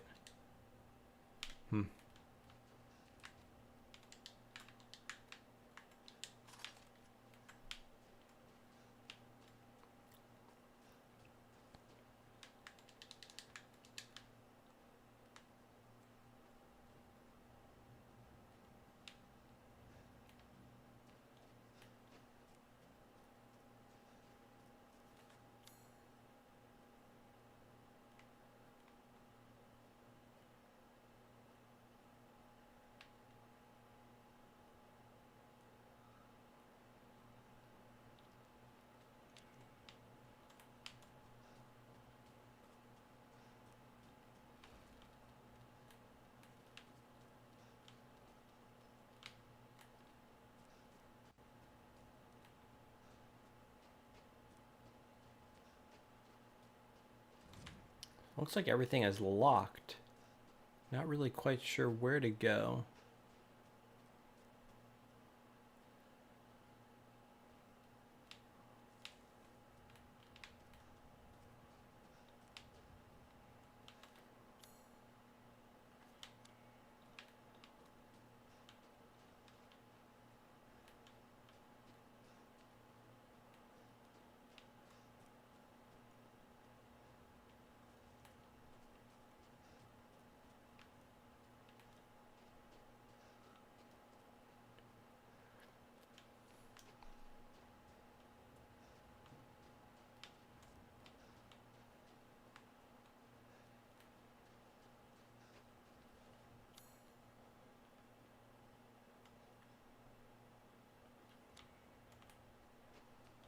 I came from that direction. Maybe I gotta go back and find something.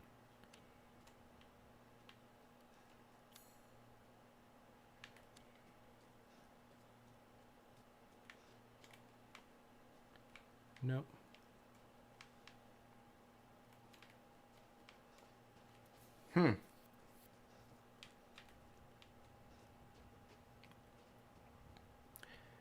All right.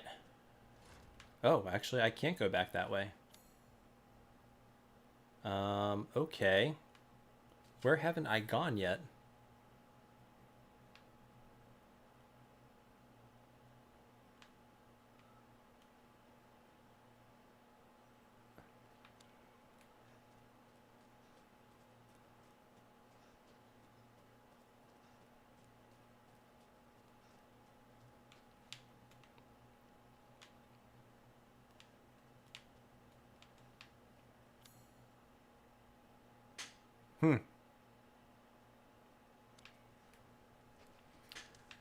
All right, almost 9:30. Let's see the chat, and then I think we're gonna call it quits for today. Oh, okay. Helder says break the goat doll with the knife. I didn't realize you could break it. Oh, I didn't even read the thing. Let's see, what does it say? Ah, pff. Okay, it even said it.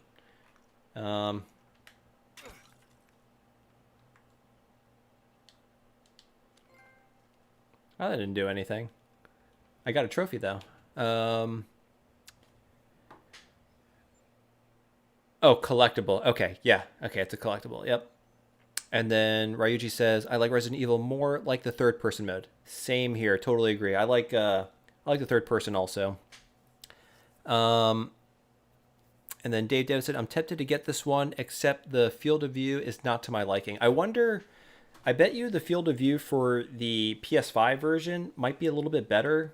This is probably a little bit windowed, I'd imagine, because it's not as powerful as the PS5.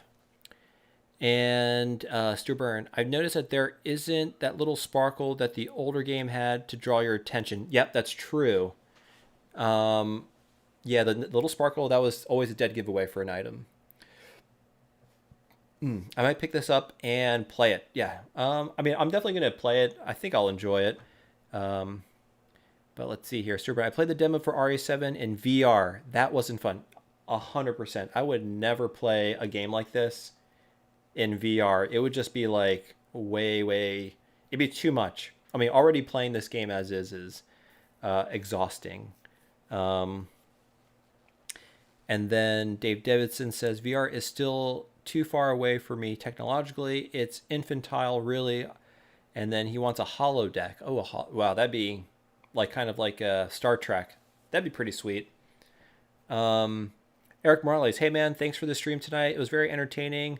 Good night and have a good weekend. Hey man, Eric, have a good weekend also, and definitely thanks for joining in. Jason next, fun stream. Keep up the great content and have a nice weekend. Hey, Jason, you have a good weekend as well. Thanks for stopping by. And Dave said, mate, we don't even have proper walking style treadmills like Ready Player One. Yep. And then Reggie, would you also do a button LED mod for the Game Boys, for all the Game Boys? I'm definitely thinking about doing an LED mod for Game Boys coming very soon. And Scruffy RGB says, I'm on board for a holodeck. Yes, that'd be pretty cool. But guys, it is 9:25. Getting pretty late. And I want to thank you all for joining today. And I had a lot of fun. We made a ton of progress on the LaserActive. And we got to check out Resident Evil Village, which just came out today. So I think we did a lot. I definitely thank you guys for, staying the entire time. We've been on here for 3 hours and nearly 30 minutes. So, but yeah, so next stream, I should have a lot of these parts cleaned and ready for recapping. So we can definitely start doing that next time. I'm planning on doing, it's not set in stone, but planning on doing streams on Thursdays. Not every Thursday, but for me, Thursdays are good because the video gets released. So I kind of, Thursdays are like a break day for me. And I'd love to take a break with you guys. So either Thursday or Friday. Friday, I usually start working on the next video. But yeah, we'll see. I'll keep you guys in the loop. But y'all have a good night. Thanks again, Dave, Stewart, Helder, Scruffy, Ryuji. You guys all have a good one. Take care, and I will see you all next Thursday for sure. So, but all right, guys, have a good night and have a good weekend. Ryuji, good weekend. Scruffy, take care, guys. All right.